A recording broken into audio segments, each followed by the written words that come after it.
Uh-oh.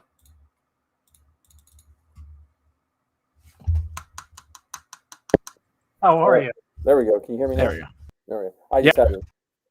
My mixing board is facing backwards, and I had the wrong switch on. So, like technical errors. Yeah. So let me. Not only can you not see in those buckets, you can't hear very well either. Oh, I know, right? Well, you've never worn one for a long time, have you? Let's see if I have any. Good to see you guys again. Yeah. Absolutely, it's becoming a ritual now. I know, right? I have like a couple. I had a couple people here that I was asking. I'm just sending them a link, just in case anything changes. And we've already got our regulars on board too. Yeah. Arc 77 and E-Girl Emma. Yeah, I was gonna send one. I was gonna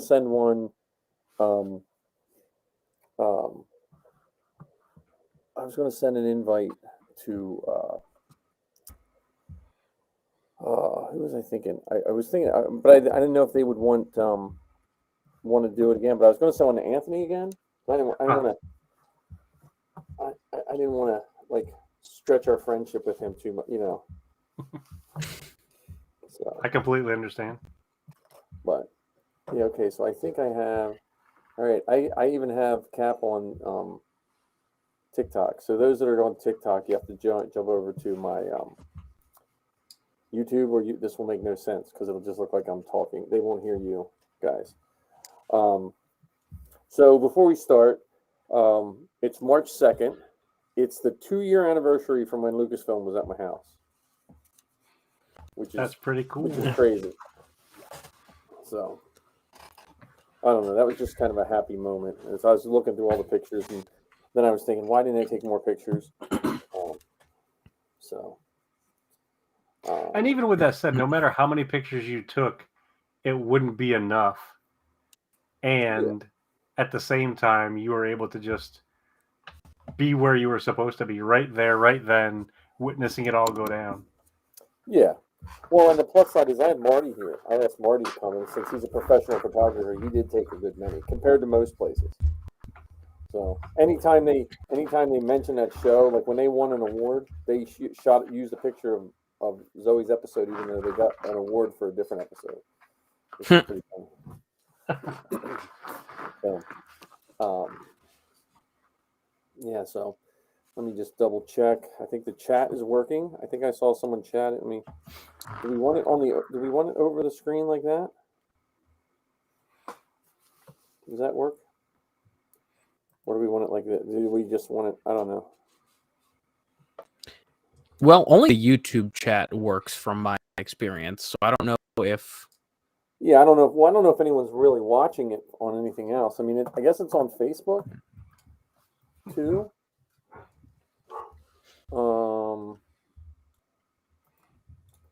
And this the app I have running, it's supposed to work on all of them.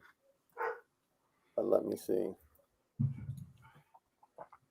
Yeah, if you the actual Facebook Live, we can't see any of the chats from there. Let me see. Oh yeah, yeah. See, it's if you the actual Facebook Live, I see it. Any of the chats from there. Let me see. I have a separate, like I said. Oh wait a minute, I'm echoing from Facebook. Like I said. Sorry. There we go. You guys still hear me? Yep. Oh, no, I just. There we go. You guys still hear me? Yep. Oh, no, I just. Okay. Let me just try one more thing before we start, and then we'll be ready to go. I was trying the Facebook. I'm just going to run this app one more time. Yeah, my TikTok's really laggy. I just feel like I should put the TikTok up in case anyone's interested, but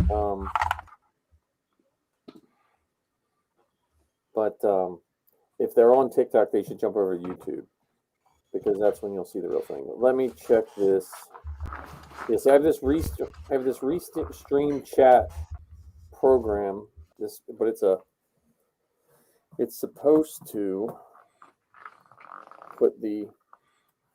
link all the chats. Is what it's supposed to do. So let's see.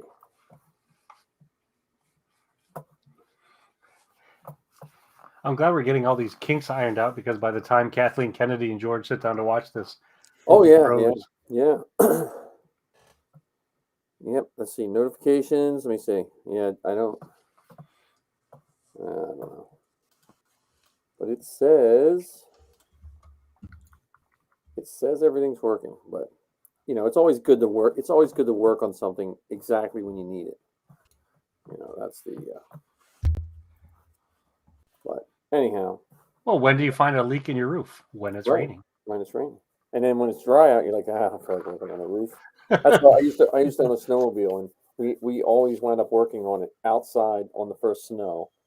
Because no one wants to work on a snowmobile when it's 80 degrees out. All right, so today, besides me reminiscing about our Star Wars stories, which again, everyone watching, check StarWarsGeekGirl.com, check all that. Zoe just wrote some good articles every week. But anyhow, we're talking about fan films, right? Am I correct? Yes, sir. And we picked two fan films mainly. Well, this mainly started because we were all part of a fan film that's currently being worked on right now with Matt Mickelson.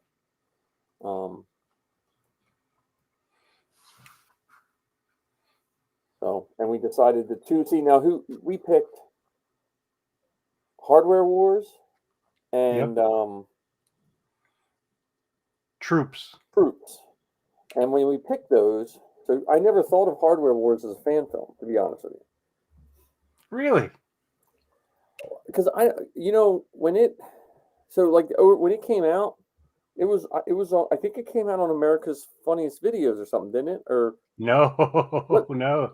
Hardware Wars? No, but when they first they played it somewhere. I'm trying to think when I first saw it.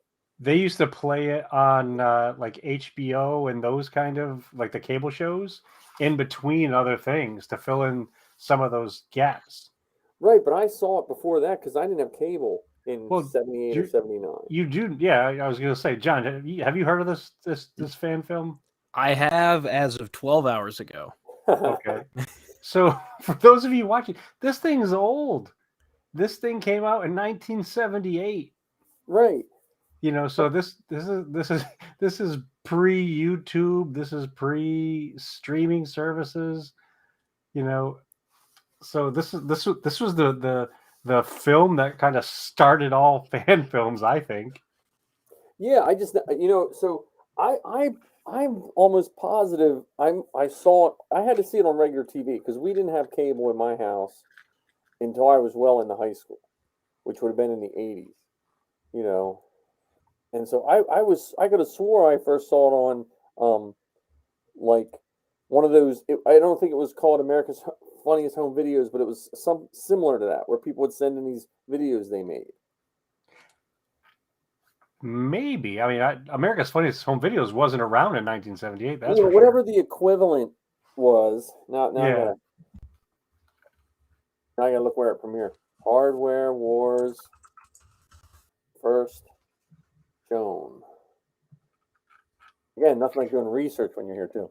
Well, it was also played as it was played in the theaters too. Oh, really? Yeah. That's pretty funny. See, I didn't know that. Production, post-production.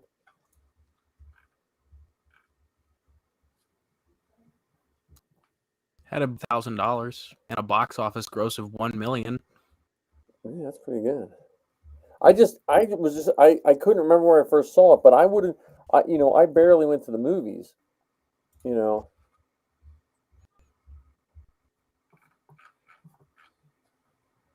I don't know. Film Festival, Chicago Film Festival.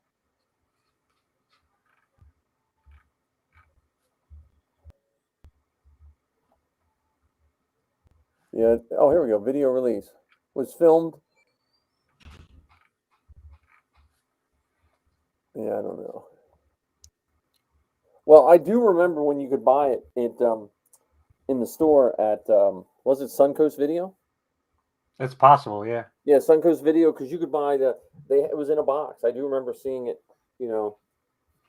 So, Ken, you lead us on Hardware Wars. So, well, how about we do this? Let's watch it because it's Okay. brief. We're talking 13 minutes long, roughly speaking. Okay. Now let me see if I can do that. And then we'll share some of the wonderful nuggets of curiosity related to this film.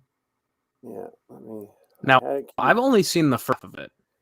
Yeah, I had enough time on my lunch break to watch the first half. Okay. So half of this is going to be brand new to me. Okay, excellent. Let me see if I can figure out how to share my screen again.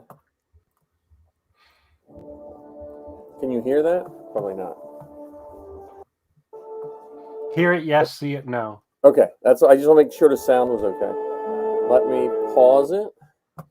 See if I have this. Share screen. Does it give me a choice? All right, let me see which screen. Oh, there we go.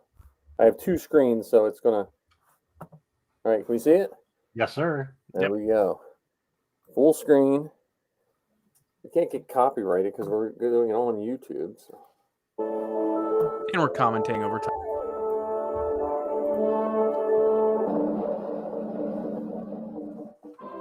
Notice the 20th Century Foss. Yeah.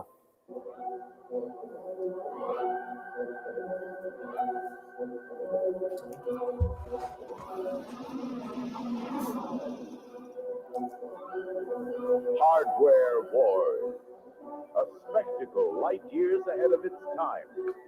Starring Luke Starbucker, intergalactic boy wonder. Augie Ben Doggy, venerable member of the Red Eye Knights.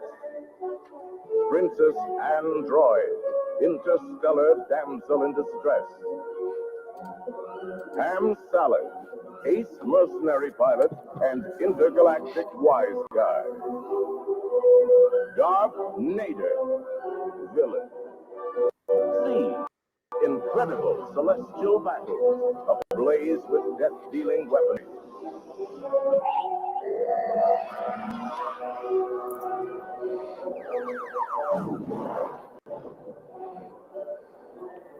Enjoy mirth-filled moments with the amusing antics of Space Drones 4Q2 and Artie Deco. Artie Deco, Yeah, these are the costumes we need to make. Yeah. At last, where have you been?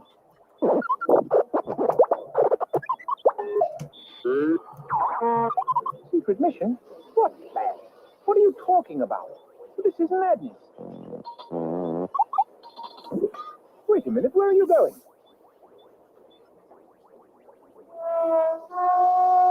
We're heading in this direction. What are we going to do? We're doomed for certain. Oh dear, I'm going to regret this. No one knows what that is anymore.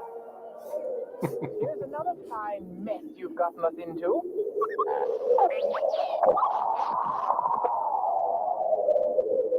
What a desolate place this is. Why, We could film this at the same place that we're filming our fan film. Well, you can do what you like. I'm going this way. Let's see if I get it. Too late to try to apologize. Watch with electrifying fascination as Luke Starbucker discovers the princess's secret message.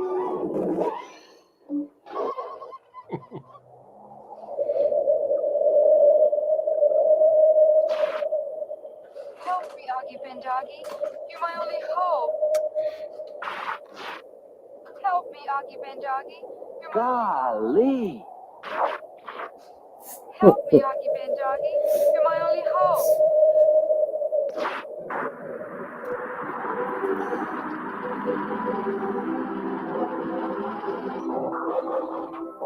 It looks like Shaggy from Scooby-Doo. Meet the venerable Augie Ben Doggy. Your father wanted you to have this when you were old enough. Gosh. Wow-wee. Keepers. Golly willikers. They had to use the fog too. You'll feel supercharged with intrigue as the adventurers join forces on an heroic mission to save the princess. An Imperial steam trooper. Uh-oh. Identification? Gee, I think I left my ID in my other pants. Look, we're in kind of a hurry. These aren't the drones you want. These aren't the drones we want. You don't want to detain us. We don't want to detain you. That's supposed to be a stormtrooper. I feel offended by that.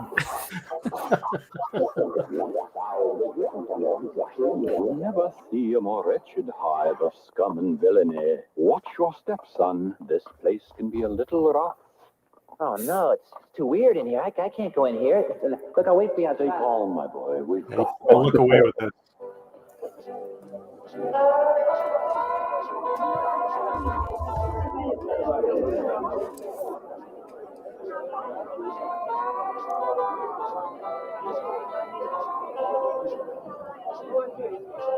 I'm proud to be old Obi-Wan Kenobi. There's our man. Fly along with Ham Salad and Chewchilla, the Wookiee monster, as they make their daring getaway.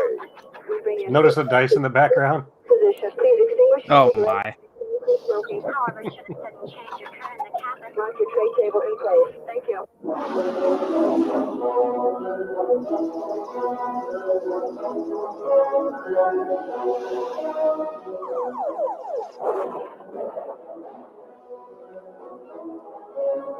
Witness the exciting, action-packed dogfight scene.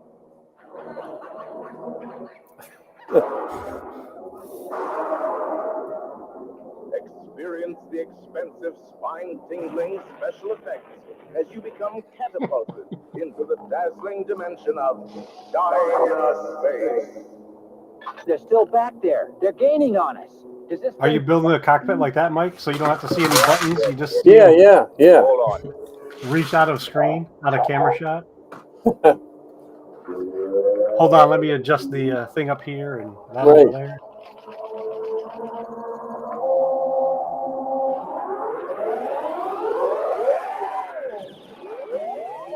I like the just subtle lean back.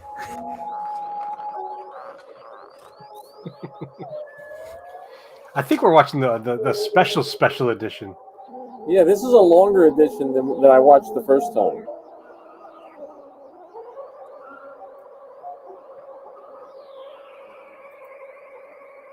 Yeah, some of the effects seem like they've been updated. What happened? You ever wondered Oh, what we got an ad. actors and actresses do when they have to get in shape really fast for a movie? That's what we I use. promise you. You'll hiss Darthnader, naughty person. I don't understand what you're saying. I can't understand you. Are you talking to me? No,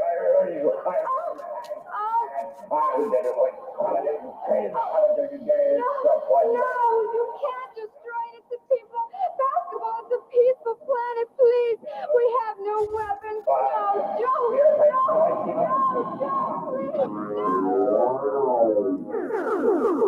Wait, did he flip it to off? Gee whiz, what is it, Augie Ben Doggy? Did you feel a great disturbance in the force? As if millions of voices cried out in terror and were suddenly silent? No, just a little headache. Look, what's that? Too big to be a space station. Oh. I got a bad feeling about this. Chewchilla, full reverse. Oh. We're out of control. We're being drawn toward it. Get us out of here. Take it easy, kid. It's only a movie.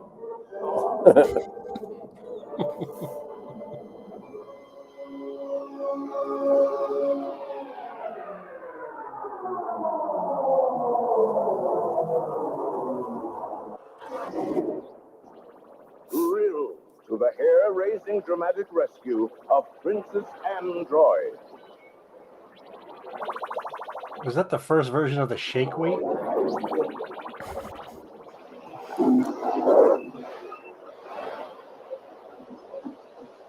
You'll get us all killed. Excuse me. Well, go in here. I insist. Forget it, sister. I can handle it. Okay, I'm with you.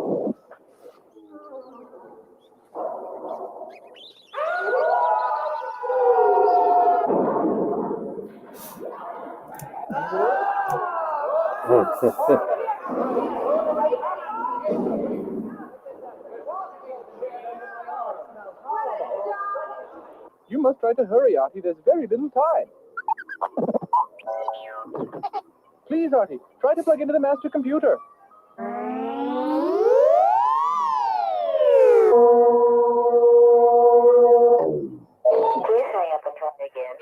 Hi, I'm Ready Kilowatt, reporting a dangerous overloaded octopus connection in Sector 5. No, you trying to break my needle. The time is... I want to know where those graphics are from 1978. Try to find that track. Yeah, I think that those were updated for the special edition. Oh, okay.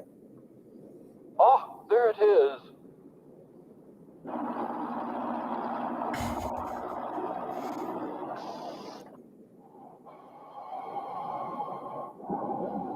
What the?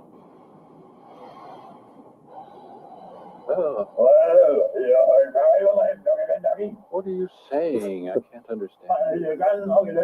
What is he saying?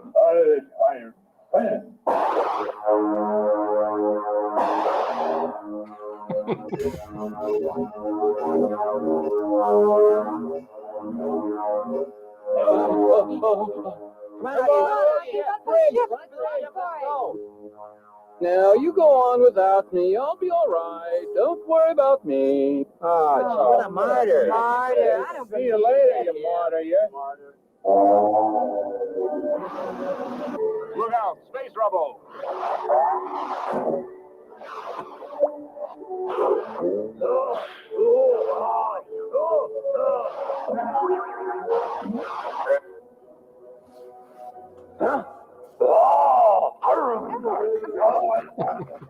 Enjoy intense drama in the exciting pre-battle briefing session.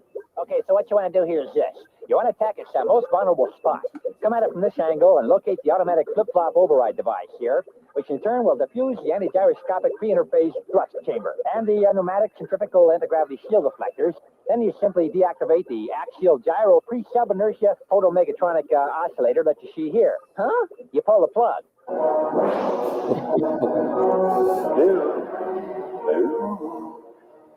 Trust your feelings, Luke. And if you can be good, be careful. Hardware Wars. A sprawling space saga. That's new. Romance, rebellion, and household. Yeah, that's super high tech. Hardware Wars. You'll laugh. You'll cry. You'll kiss $3 goodbye. Coming $3. soon to a theater near you. Get in line now. May the Force be with you.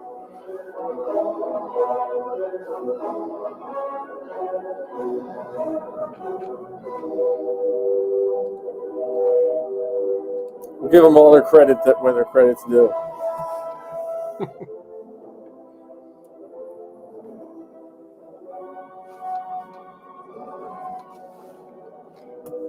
So that was made less than a year after Star Wars came out.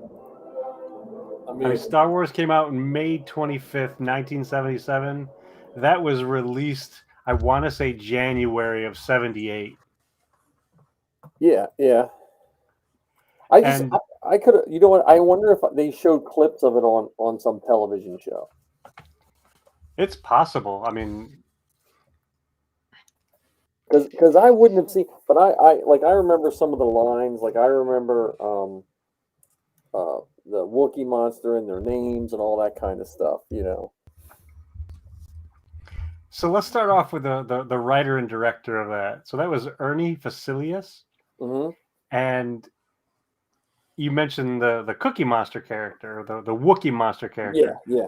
What makes those two things, Ernie and Wookiee Monster, so funny is Ernie Facilius had a career as an animator, and he worked on Sesame Street. So he did some of the animations for Sesame Street. Do you remember the countdown? The 1, 2, 3, 4, 5, 6, 7, 8, 9, 10, 11, 12. That was Ernie's work. So he did some of those animations, the early animations for Sesame Street. So it makes sense to put in the Wookiee monster. And you had mentioned earlier, John, that this was done on a budget of $8,000 in $1978. Yeah, in $1978, which is probably what, $500,000 today. Yeah, I don't know, but here I'm looking at an inflation counter. And another fun piece about Ernie's history. So he became friends at some point with Ben Burt. Oh, okay. And he helped arrange some of the songs, specifically the Lopty Neck song for Return of the Jedi. Oh, okay. And worked with Ben Burt to come up with the voice or the vocals for Poggle the Lesser in the prequels. So this guy who with a bunch of other folks put together this $8,000 parody, the first fan film, actually ended up getting to work in Star Wars with Ben Burt. Now, according to this one inflation calculator, which I have no clue how correct it is or anything, but it would be $34,496 in today's dollars. Okay.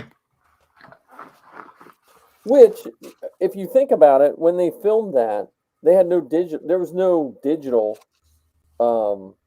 in '78 to buy a digital camera or a camera that would record on tape would have been thousands of dollars. Because I had a Super 8 silent camera that was like $100 and some back then, and it was just black and white. 8mm. It could do color, black and white, but it would only do 5 minutes at a pop. And the film was $10 for a film and $10 to get it developed.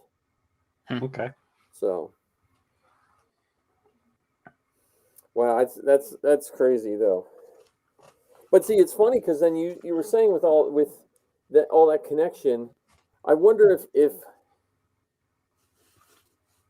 we should have went into categories like fan films made by people like us and fan films made by people who are connected into the business.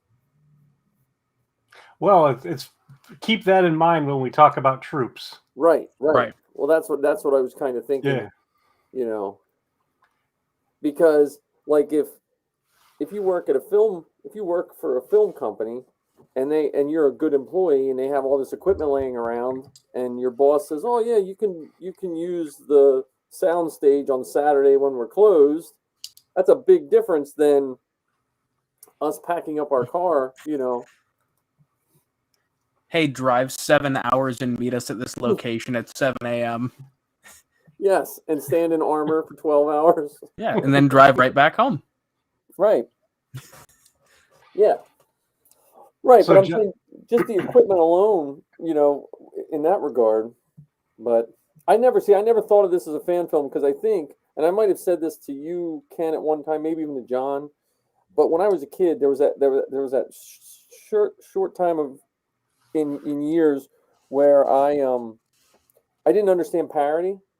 So when I saw like the Mad magazine making fun of Star Wars, and I saw this, it made me angry. Like it made me like they were picking on Star Wars. Yeah. When it was really they were doing it out of love for this stuff. Right, but I was like 9, and wasn't ate a little glue or something. I don't know. Did you guys see the connection between this 1978 movie and Rian Johnson's The Last Jedi? Did you get the connection? No, but I know there is one. But now because when we decided to do this, I was reading about it and I saw it and I got distracted and didn't finish reading what it was. What was the Okay. connection? So one of the ships in Hardware Wars was an iron. Right. And there was a scene in The Last Jedi where you see what looks like an iron coming down when they were getting onto Snoke's ship. Oh, right. And Finn and DJ Finn, DJ, and Rose were sneaking in to get the Imperial costumes, the Imperial suits. And you saw the iron come down and was pressing the clothes. So that iron was a direct reference to Hardware Wars. That's funny. Many, many years later. Oh, that's funny. Well, yeah. That's a sounding dog. Uh-oh.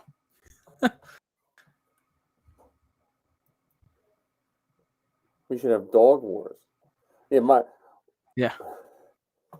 No, because again, when you said this was one of those ones that I did not think of in regards to a fan film. It is one, but I didn't cross my mind. Like, I always think of Troops as the premier fan film to me. And so what makes one a fan film more than the other? No, I think this is a fan film. I just think this was so early that I kind of forgot about it. You know, like if you wouldn't have said anything, if you said write all the fan films you could think of, I probably would have not written hard. I would have just forgot about it, even though I've heard of it and they've used it on tons of shows and stuff like that, and I know some of the lines. Yeah, see, like I said, this is a first for me. I haven't heard about it. I haven't seen it. It's just one of those things that it just didn't cross into my fandom here. That's fine. So how has your life changed now that you've watched it? I mean, I now know that a whisk and a wine cork, what is it? The corkscrews. Yeah. Those are now canon Star Wars ships as far as I'm concerned. I will say that the Han Solo guy looks a lot like Han Solo in the holiday special cartoon. Yeah. Yeah. Like, he looks more like Han Solo. That cartoon Han Solo looks more like him than he does look like Harrison Ford. You could probably say the same thing about Luke, too. I loved how the first half of Fluke's lines were like, "Oh, gee, gosh, golly." Well, it's funny because when that was made, like, think about what the fandom thought. We weren't really sure we were getting a second one.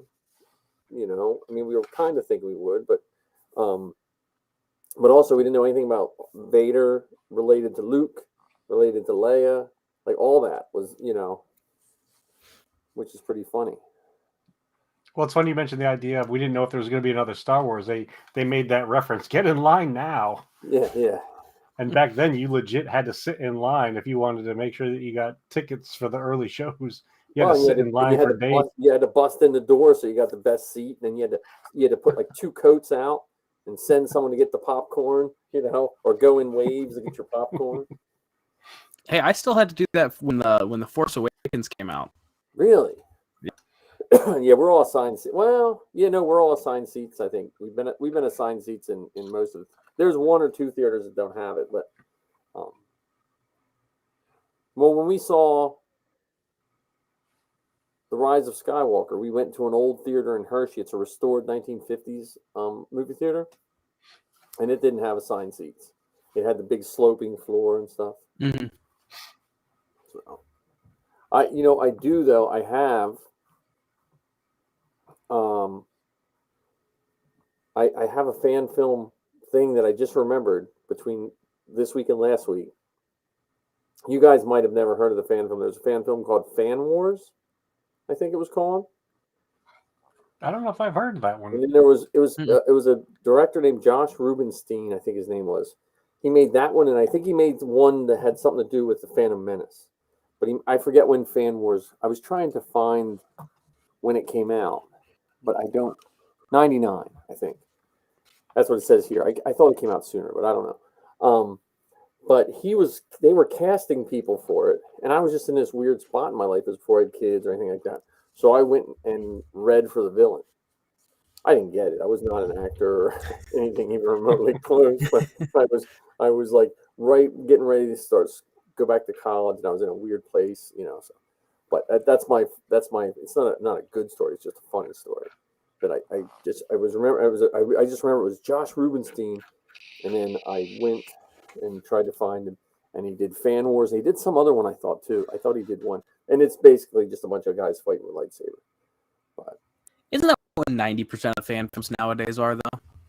yeah, once someone learns how to rotoscope the blade, then they're always in the woods. Oh yeah. Yeah, there's actually one fan film that I really enjoyed. Probably 10 years ago now. It was called School Wars. It was, you know, just two high schoolers that got permission to go film in the high school, and it was actually very well done. Oh, that's cool. Yeah, I wish I could remember it more. I just remember like that was one of the things that I looked towards whenever I was very young and starting to like really get into like filmmaking. That I would always look to that one. It's like, okay, well they somehow got a Jedi interceptor to sit in a garage and actually get into it, and it looked right. Wow, that's impressive. Right, and thinking about that, like they were high schoolers. Oh yeah, and were able to do that. And then they had battle droids in the hallways that they were actually cutting up and, you know, mowing them down as Jedi do. And they would have all the effects on the walls for if a lightsaber clash across it. So it would have the burn marks along the wall. It was very well done. If you haven't seen it, I highly recommend, if you can even find it anywhere. Yeah, well, School Wars? Yeah. At least now you're questioning my memory. Well, okay, so this brings another thing up is I think it was I went, you know, you can look through web pages back in the day, like you can look through the old web pages and see what was on them, because I tried to look back in 1997 when Troops came out to see what videos were on. Because did you go to the Force.net, Ken, back in the early days of the internet? Occasionally. Because that was where all the fan films were. That's where, you know, and like I would say, like before we had the prequels, I was just looking for anything Star Wars. There was stupid animations that, you know, and I don't know. Because when Troops came out, I have it on DVD, but it won't work in my computer because I was going to put it up to share the screen, but it will not work.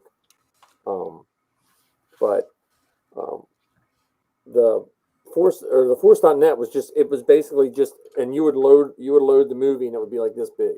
You'd watch a little screen, or you'd have to download it and be, you know, really. I think in Force.net you still can download the movie, so like it's unlike YouTube, you can actually click on it and it'll download the movie. So, well, it's funny that you mentioned that, because that was actually a really big deal, and that's what helped put Troops and Kevin Rubio related to Troops or connected to Troops on the map, because he gave it to Force.net to put up there. So essentially, it took away the need to sell it. I mean, a lot of the fan films I used to watch, I would get on either VHS tapes or DVDs later on at conventions and stuff. They were like bootlegs of bootlegs of bootlegs kind of thing. In fact, I got a stack of them behind me. He made the decision to just put it online. Yeah, I mean, so I saw it online. So I guess we're jumping into Troops. I saw, well, here's my other fan film. Let me do one. Let me see if I can switch the screen one more time. This, up until recently, until Disney Plus came out, I would get this sent to me at work probably once a month for the longest time. I would get this video sent to me for the last couple years. Right? I got the sound turned off. And they would say, look, the new Netflix show's coming. And I was like, no, it's not the new Netflix show. I know the guy that's in it. Because that's Sal playing Voss. And this would be sent to everybody saying the new Netflix show. Even if you look here at Netflix trailer, someone said April Fools. But before they would send it like it was a real movie. At least it's very well done. Oh, it is. But again, when I know the person who's in it and I know it's not, I don't know. That's a little side off of our discussion. But everyone would always send me that saying, "Hey, look, they're up until a couple years ago." But yeah, when you could download those for free. So I saw Troops, and then I've said this before. There was a magazine called DVD Magazine, and the premiere episode, I don't even know what movie it was on. I think it was the movie where the one Hurley, the actress, she was the devil or something. I don't know. I forget what the name of the movie was, but it was included in the DVD, and it had the full length Troops with updated graphics and stuff. And so I have it somewhere. I have the DVD of Troops to watch. Now, when you guys watched it, did you see the high heels? Mm-hmm. When you rewatched it? Now, I was trying to look up the credits. They still don't give that woman credit for being a trooper. Really? Well, there's actually 2 women in stormtrooper costumes in that movie. Yeah, but I didn't see any women's names in the credits. They're twins, so they have the same last name. Oh, okay. And that's a pretty funny story too, how that all happened. So when Kevin was figuring out how to make the movie and everything, it was around the time that they were doing the special editions. And he worked at Fox at the time. And so a lot of the Fox employees would get to see movies before they made it out in the theaters. And so they played the movie on the Fox lot, and he and a bunch of his coworkers and stuff went to see the movie. And then afterwards they were joking about writing their own show based on Cops, because Cops was a Fox property at the time. Yep. And then they just kind of paused, and he said, "Wait a minute, are any of you going to do anything with that?" And they didn't. Say, "Are you okay with me doing something with it?" So that night he went back to his office, watched a whole bunch of episodes of Cops, and wrote the script in one night. And then later on, he was trying to, he's reaching out to his Fox friends to see, and I'm not saying Fox and friends, but I mean Fox friends that worked at the studios, asking if they had access to the costumes, and they didn't. And then he saw a picture in one of the papers during the premiere of the special editions, and there was a bunch of stormtroopers there. Yeah. And this is before the 501st. Yeah. And so he found out that 2 of the people in stormtrooper costumes, they were actually students at a nearby college, and they were a set of twins. So he reached out to them and asked them if they would be in this movie. So when you look through the credits, look for the two people with the same last name. Yeah, I wasn't looking through. I wound up just cheating, going on IMDb, and I didn't see their names. So I was like, and then I got distracted trying to find my DVD that I didn't go back to the movie.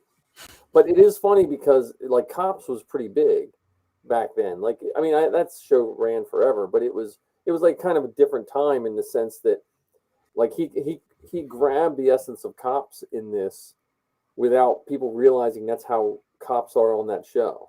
Like now we look at things a little more, with a little more depth than back then. You were just happy, hey, look, that cop just threw that guy down. You know what I mean? And you didn't think much about what was really happening. And this kind of, it's funny looking back. I mean, that's almost over 20 years ago when they made this. And as a costume guy, I'm like, man, look at all those wires they have hanging off their suit because they have all the mic packs and stuff. And then they round up dubbing voices anyway. That's what I think is pretty funny.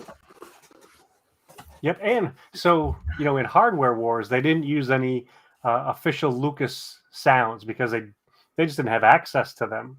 Right. For Troops, they actually were really creative to get some of those sounds. They actually, for the TIE fighters, I think, they got the old Star Wars storybook and played that and recorded the TIE fighter sounds from that. And the speeder bikes that we'll see when we watch the episode, that was actually recorded from the Nintendo 64 video game. Oh, okay. So I mean, they were super creative, and it's funny that you were talking about people in the industry. Troops was made by a whole bunch of people in the industry, and people that were in the industry then and went further. I mean, Kevin Rubio is a wonderful example of that. I mean, he wrote an episode for Star Wars Clone Wars. He wrote Star Wars comic books afterwards. Yep. After he did Troops. In fact, the episode of Star Wars Clone Wars that he wrote, George Lucas asked for him to write it because he saw his comic books that he was involved in and thought he was a very great comedic writer. And the episode that he wrote for Clone Wars was called Bombay Jedi, which focused all on Jar Jar. Yeah.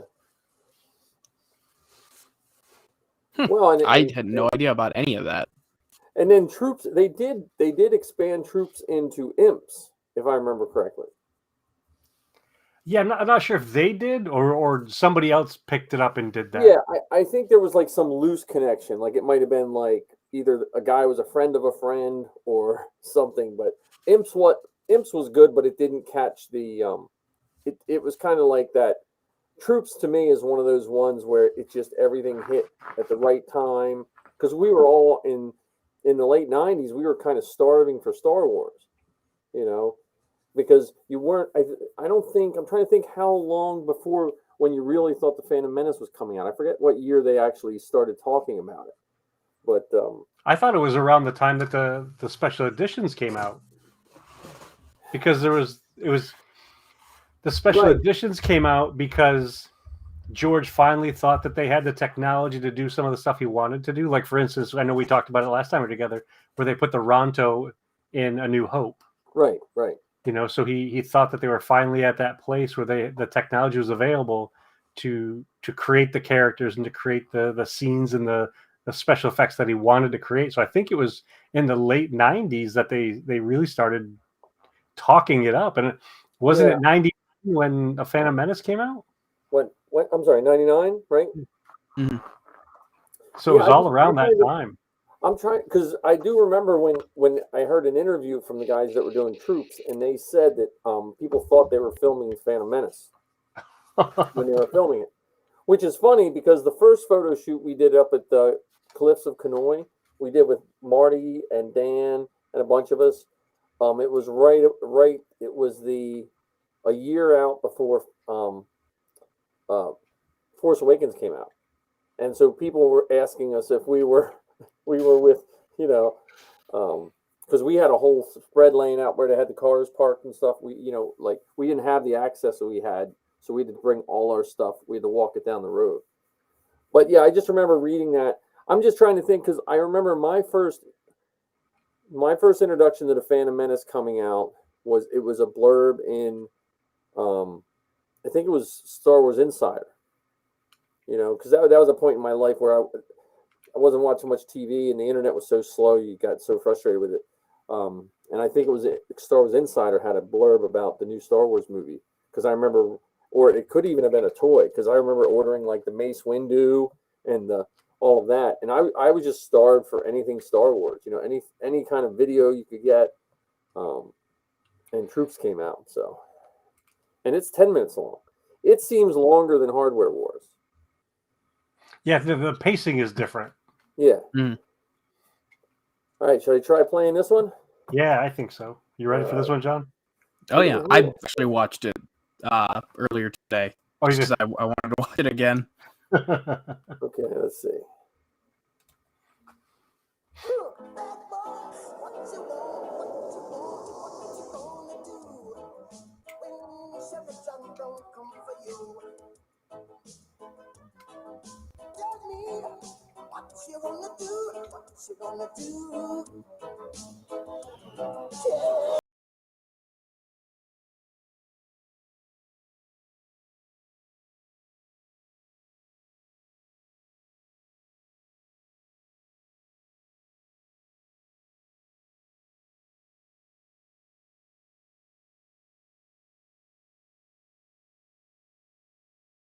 Early chapter of the Book of Boba Fett. Yeah.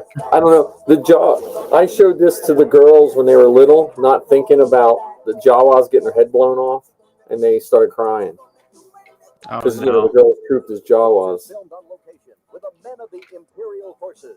All suspects are guilty. Period. Is that coming out regular color for you guys? Like on my screen, it comes out pinkish. I think it's just the quality of the YouTube thing. I don't know, but I'm saying it. I don't know if it distorts it just for in this browser of mine. I joined the Empire about 6 years ago. Yeah, mine doesn't have any Okay. PQ. Images and being excited about the new direction that the galaxy was taking. So when I was old enough, I went down to the local recruit. That's an Empire Strikes Back helmet, just FYI. Yeah. Most people would call this the ass end of space, but I like the small town feeling you get around here. Oh yeah, we probably should have told people they're swearing. Everybody. And I feel I can really make a difference here. We got a routine stop here. We have a report of some stolen droids, and we think these might be it. Now, some of the sand troopers, Excuse me. You want to come over? some of the guys who do sand troopers now, they'll have that chatter running out of their backpack, like just when you're walking around, when you were trooping with them. Notice the robot they're carrying? I know. For Mystery Science Theater Yep. 2000. It's your cousin. Is this your cousin? Is this your cousin? Are you his cousin? No? Okay, then who are you? You're his friend. Well, Mr. Friend, would you step over there for a moment, please? Okay, so the droid belongs to your cousin. Now, if I go over to that sand crawler over there and ask to see your cousin, is he going to have a bill of sale for this? Okay, well, what I'm going to do now, sir, is place you under Imperial arrest so we can only help. Hey, am I talking to you? Am I talking to you? Then stay over there and shut your mouth. Now, if you move again, I'm going to shoot you. No. Yeah, I understand. I got a wife and kids too, but you don't see me out here stealing Imperial droids, now do you? Yeah, sure you'll never do it again. He's making a run for it!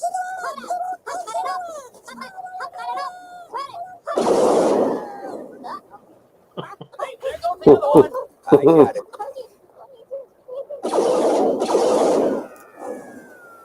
Yeah, those E11s aren't that accurate the first shot. Camera off. Yeah, shut it off. Shut it off. Well, what we had here was that these Jawas had stolen some Imperial property, and it unfortunately turned violent. These Jawas do this kind of stuff all the time, picking up, stray droids and selling them off to the highest paying customers. Wasn't that an X-Wing sound? It might have been. We didn't find the droids we were looking for, but we did find one that a kid had reported stolen.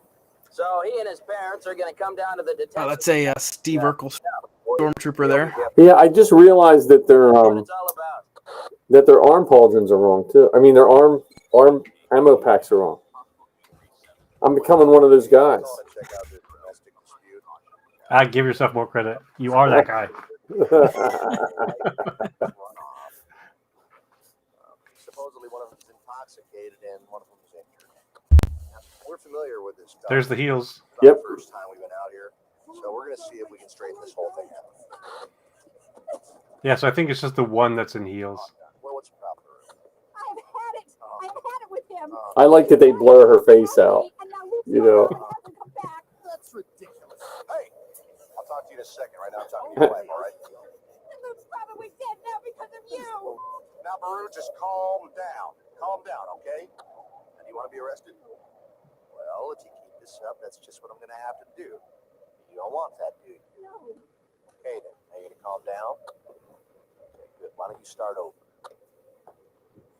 Well, yesterday Luke comes in and says, I think these droids... Now, Luke's your boy. My nephew. Anyway, he says, I think these droids we bought might be stolen.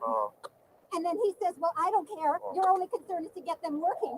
And Luke is like, I want to go to the academy.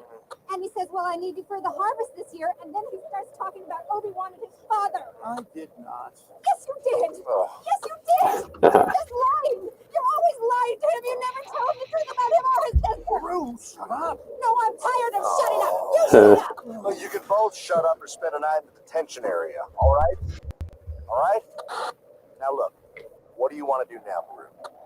Baru, what do you want to do now? I don't know. Okay, now, see, that's wrong. What do you mean you don't know? You obviously have a problem, otherwise we wouldn't be I don't have a problem. Baru, come here. Now, look, you see his ear?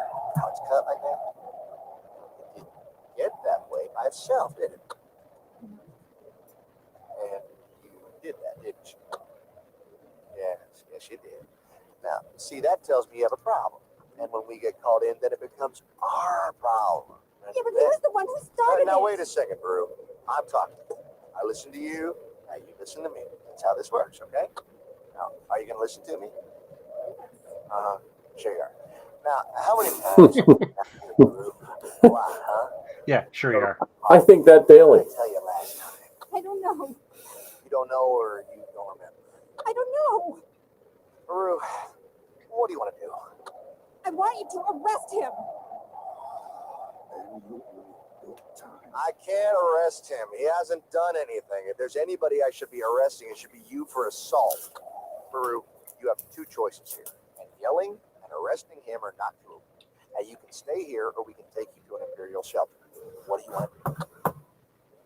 Baru, what do you want to do? Do you want us to take you somewhere tonight? Huh? Do you? Yes. Okay. Now, do we need to get anything? Some clothes or something? Yes.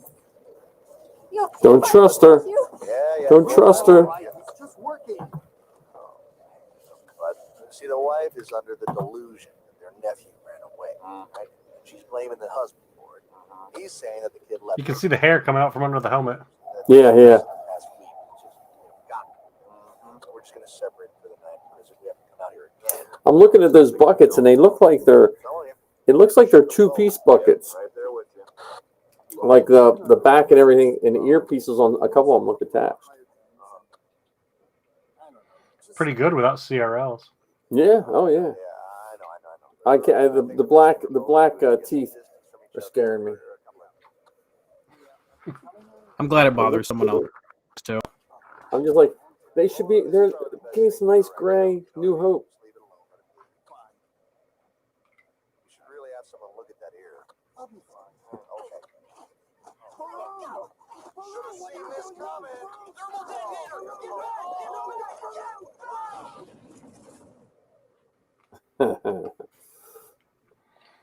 Well, as you can see, things got a bit nasty here. It's unfortunate, but it was almost expected with these people. But, you know, I mean, the farmers out here are having a bad season. Temperatures are high, and it's just bad for everyone. The important thing now is that we find their nephew, Duke, and make sure he's okay. Hey, did she say they just bought some stolen droids or something? Yep. Damn shame.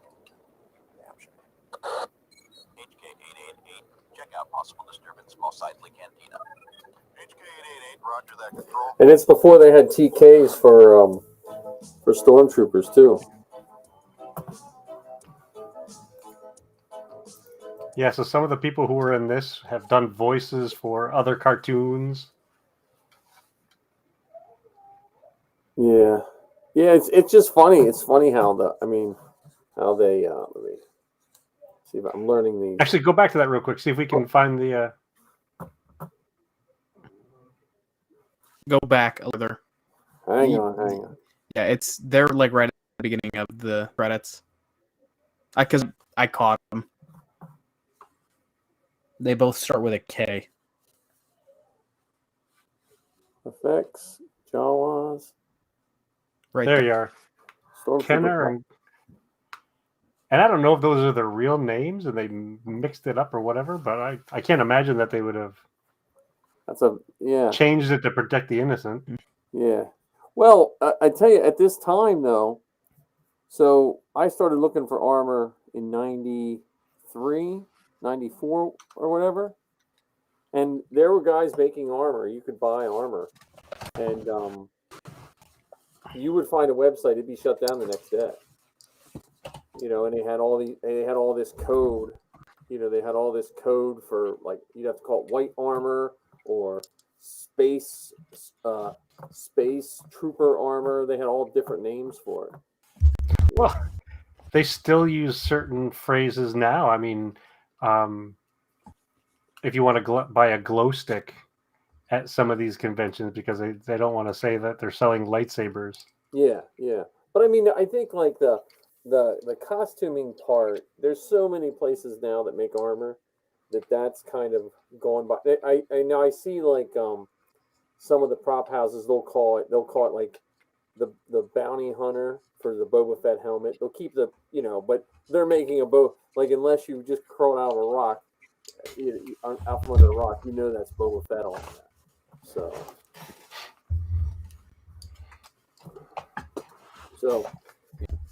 I don't know. I thought that was like that one. I liked that one. Was one of those ones where it had so much in it. Like it had the Mystery Science Theater droid. It had Jawas in it. All that. For me, I thought what was funny about it is it not deliberately. Well, it was definitely deliberate, but I don't think they made a big deal out of it, connecting it to A New Hope. Oh yeah. They didn't call attention to it. And see, I always, because they had Boba Fett in the previews, but I think they cut him out of the film somehow. But I always took it. I then connected it to Empire, that Vader thought that Boba Fett disintegrated him when he said no disintegrations. So, because to me that's canon. That's what happened. That's how they died. It's the beauty of headcanon. Yeah. Well, it doesn't really. I mean, I guess if you went into the comic books a little bit, it doesn't really contradict anything. I'm pretty sure there is some story where that actually does happen, because I've definitely heard that before. So, it's funny. I wonder if we'll see any like homage to troops someday in any of the live action movies. Well, it could be in Kenobi for all we know. Yeah. Like even if they just make like Aunt Veru a little bit of a lush or something. she starts talking about Luke's father when she gets drunk.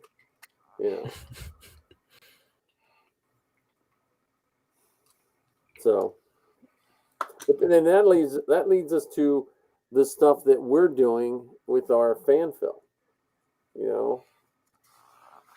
because I see that film and I think of how much fun we had, what we were doing, and how, and we were just extras. We were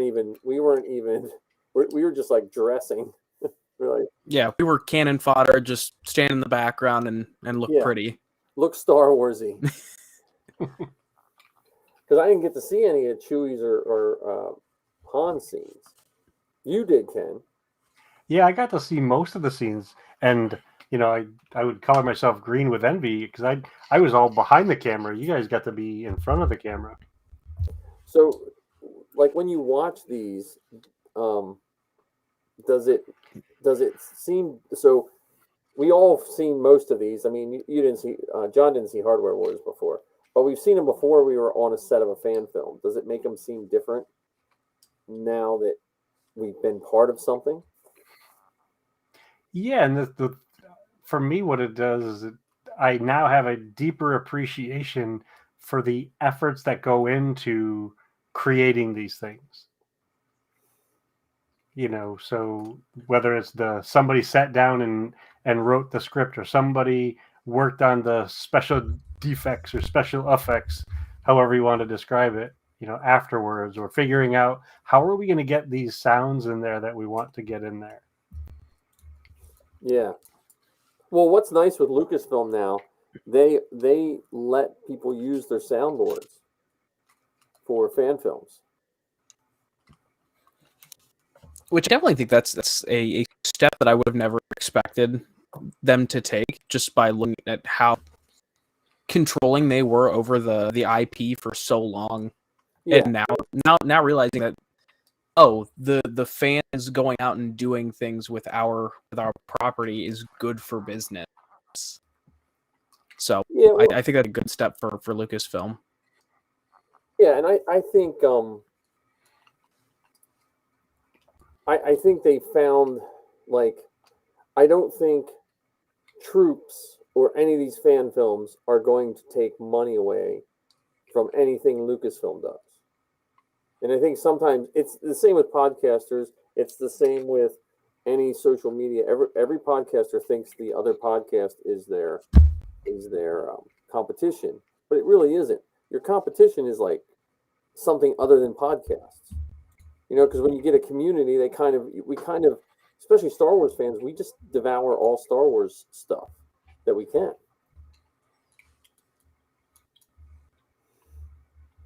And then Lucasfilm has always wanted to just promote people making films too. Well, I mean, look at how many people who were involved with The Mandalorian or the Book of Boba Fett who were fans themselves first. Yep. Whether you're talking about Robert Rodriguez or Jon Favreau or Dave Filoni. You know, I mean, heck, Bryce Dallas Howard fell asleep in her father's lap while he was having dinner with George Lucas and Akira Kurosawa. Yeah. You know, I mean, so many of the Star Wars makers today were fans first. I mean, your daughter's a wonderful example of this. You know, grew up with it, enjoyed it, so much so that she says, I think I want to do something with that or like that. Yeah, I was trying to get her on, but she's actually upstairs podcasting with Sal. So, no, yeah, I agree. I mean, I just know. I think I never realized that, like, the fan film and even independent film. I never realized that's a whole nother genre. Like I always thought of a fan film until just recently. I mean, when I say recently, probably last 10 years. I never realized there was you didn't, not every film was made to be a blockbuster tons of money making film. Some people just made it just because, and they didn't really care what they did with it. I never really, I think I knew it, but I didn't understand it. And I think Star Wars fan films are a perfect example, because the only thing Lucasfilm has cracked down on fan films is crowdfunding. Which because I think is reasonable. I think their thing is about the making of the money off their property. Yeah. Well, and I also think it's reasonable to not crowdfunding, especially for certain films. You could easily make a lot of money and rip people off and leave the IP with the stigma. You know, if you're going to make a Luke Skywalker film and you have Luke Skywalker's face plastered everywhere on all your money making endeavors, and then it falls through. When it all boils down to it, the news is going to report Luke Skywalker helps thieves steal X amount of money from, you know what I mean? Or that's just how it works. So, and like Matt's films, we should probably do an episode just on all of Matt's films, all of the Solo Chronicles, because his films are evolved from because you see his first ones and his kids are like really little, you know, so. And for me, that, you know, going back to Matt's film, for me, I felt like when I drove home, I was floating. Yeah. Because it was such a fun-filled, exciting day. Because from the time I was a kid till then, I had made fan films in my head. You know, playing with my action figures in the front yard, or, you know, drawing in my notebooks in school, or, you know, talking about it Star Wars with kids on the bus or whatever, there was always these stories that were beyond the movies, beyond the comic books. So we thought and played in fan films, just nobody was recording it. But then to be able to be surrounded by a group of people who are working hard to create this thing that they wanted to share with others, it was amazing. It was absolutely amazing. Even though, I was joking before that I'm not in front of the camera, I was. And you were the best clapper boy I've ever seen. You were right on that. Yeah, I think that's what he's going to put me in the credits, clapper boy. Which is so much better than boy with clap. Yeah, that's true. No, well, it's weird what you said, because I feel like the way they sold the Star Wars toys in the 70s, they sold them almost to make you a filmmaker. Yeah. Because they didn't say, here's the Millennium Falcon, recreate the scene that you saw in the movie. They had a new adventure. Yes. So what would be fun? And I'm not saying we have to do it the next time we get together, but at some point when we get together, we should watch a handful of those old 1970s and 1980s toy commercials. Oh, yeah. Because they encourage that very same thing. Well, I've always said, and I think someone's working on it, like my favorite coffee table book would be a book of just all the artwork from those old toy boxes, like the Millennium Falcon. I like the way they shot those pictures, everything. Well, there was a book. We'd have to have your crew on, Ken, when we watch those commercials. Yeah, that'd be fun. Actually, one of the guys from Kenner, I think he made a book called The Man Who Shot Luke Skywalker. Oh, okay. And he was the photographer of a lot of those card backs. Yeah, well, because I just like that. Look, I'm here. I'm learning something new. Hang on. Look, I'm gonna there. See, arc for there. I learned something new. I can put this on the screen. He said Nice. He definitely watched that. I feel like I'm becoming a producer now. Well, what would be kind of fun? So I mentioned, watching some of those old commercials. Watch some of those old commercials, and watch some of the new ones. There was one that just recently came out about that 20-inch play set for Jabba's throne room. Oh, and when you watch that commercial versus the old ones, it's amazing the difference. The difference is, I mean, in this new one, there's not a single kid. You just see hands of an adult playing with the thing. Whereas with the other ones, you saw the little kids, going around their front yard going wampa wampa wampa. So they were showing the kids playing with the toys, where now it's, oh, look at this intricate little piece that you get for $352. Yeah, well, yeah. Yeah, well, because I think between the commercials and the old catalogs, the Christmas catalogs, the way those pages were set up too. Do you remember that what we had? Sears, Pennies, service merchandise. What was the there was another one too. There was JCPenney, Sears, Toys R Us had a catalog. Yeah, Toys. We never got a Toys R Us. We had Kitty City around here when I was a kid. Okay. But we got the JCPenney's and Sears, because I think that was the ones that they had, like the biggest selection of Star Wars toys around here. Like Penny's had a whole entire row of just but. Yeah, Arc 77 says he has a whole bunch. I had an E-Web blaster. I don't know what happened to that. I think we need to build a life-size one, because I want to see John pick it up when he's in his Mando costume. Oh, don't even tempt me.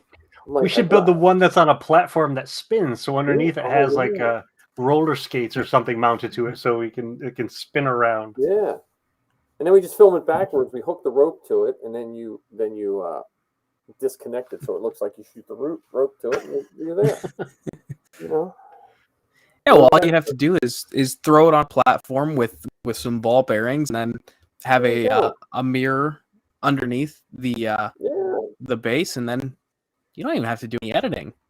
I still like the pickup one though. I still like you just swing it around and we just have to get Zach to just move him and fall down. It just be Zach. He's the only one that can fall down. I mean, I can fall down. I just can't get back up. I'm impressed that he was able to get back up on his own. Yeah. Well, and he did it 4 or 5 times that day. Just the stormtrooper that just couldn't stay on his feet. He couldn't wait to die. He was, you know, he was the stormtrooper that wanted to die. But yeah, no, Ken. I mean that like I was so that was like such a fun day, and even though I was cold and tired, it was a fun day. So I'm hoping we get more guys on the 13th when we film it. Whatever, I don't know what shots we have to film. I think that we've done it. And people see that, oh, there was actually a turnout. I think we're going to have more people show up. Yeah. Well, it is. I mean, you know, it is the downside to having. That's probably the downside to the fan film industry in the sense that you kind of have to trust people will show up just to show up. And when you're wearing armor, as much as I love wearing my armor, there are days you wake up and you're like, oh man, I just really don't feel like putting this on today, you know, because you had a bad week or something like that. So if the two of you were to pitch an idea for a fan film, what do you think it would be about? I have mine already. Oh, really? I have one that I have two, but the one I want, because it goes along with my love for troops. I want an office inside the Death Star to be like the Office, the television show. They're all Imperials. That would be kind of fun. Like there's stormtroopers coming in and out, like the guys down the warehouse are the stormtroopers, you know, and the salesmen are different. Like they could be like maybe a biker scout and stuff like that. That's my pitch. Set up my garage. You could fit in some other fun stuff to that. You could fit in a mouse droid somehow, some sort of wacky bit with a mouse droid. You could have some protocol droids rolling through, some bounty hunters coming in. You know, like what was the really obnoxious salesman that came once in a while? Make him like a Bosk. Or Dengar. Yeah, Dengar would be perfect. Or make Dengar the guy who's looking to talk to HR because he had some sort of workplace accident, and that's why he's got all the bandages around him. He harasses the receptionist. You know, I don't know. That's the comedy one. We have a Tusken one that we want to do, but that's all dependent on these Tuskens we get built this summer. Yeah, I think mine would be I would love to do like a really darker like bounty hunter film, like kind of like a Mission Impossible-esque where it's real heisty, where you're trying to track down the bounty. And then I mean you can get all different kinds of, custom bounty hunters. You can throw in Mandalorians, different races, different, all different kinds of things you could throw in there. And just, I feel like you could make it rather exciting. I don't have the capacity to sit down and write it. Ark says for our fan film, we can have a Tusken at the reception desk. Yeah. I think for the bounty hunter idea, you definitely have to throw a cantina in there somehow. Oh yeah, absolutely.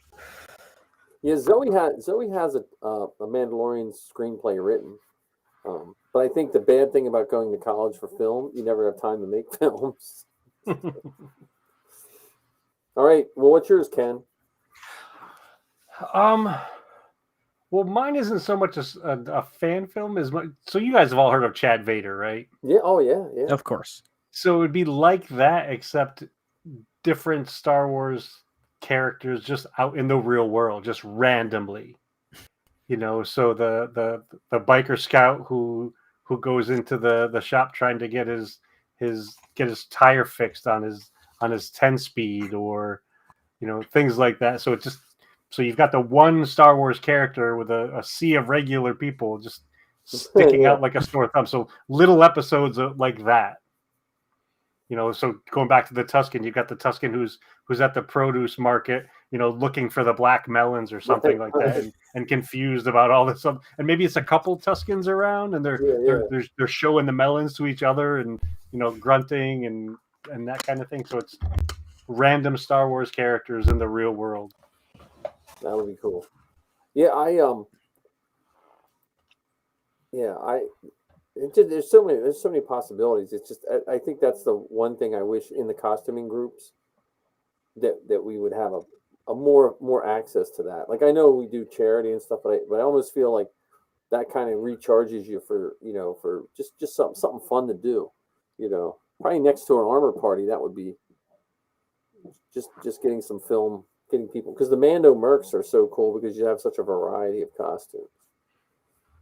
And see that it's funny that you mentioned getting the costumers together. One of the things to your point with that, we don't deliberately do that sort of stuff. Right. So we're either at an event or we're making costumes, and that's it. We're not getting together deliberately to do these other kind of fun things. And I think we miss opportunities for connection. We miss opportunities for creativity. And this is going to sound silly. We miss opportunities just for fun. Right. Well, and no, that's true. And if you look at, so I'm one of the rare people in the sense that I've been in the costuming group since 2007. A lot of people burn out pretty quick because they go gung ho, and again, you get tired. And that I was tired that day. We were in armor all day, but it was fun. We got to hang out. We just got to You don't get to just hang out in armor because either you're trooping it or doing something, or you're building it, like you said. Yep. And sometimes building it, I like build days and stuff. But if you're not careful, sometimes those days are the loneliest because you have 15 people just concentrating on what they're doing, and then you forget to just like chill a little bit. Yep. So. And for me, when it comes to buildings, like I have to focus on what I'm doing or I'll do it wrong. Yeah. So I'm not successful at building and carrying on a conversation at the same time, unless it's, can you help me with this or let me help you with that? But I mean, to your point about being lonely, I might be, with 10 other people building their stuff, but I'm so focused on putting these pieces together that I miss the fact that these other folks are around. Well, and that's what made me think of having the Tusken Day, because if we're all building the same thing, just doing, I don't want to say mindless, but if you're making 10 robes, the first one's going to be a little difficult, but once you figure it out, and then you can kind of hang out. Yeah.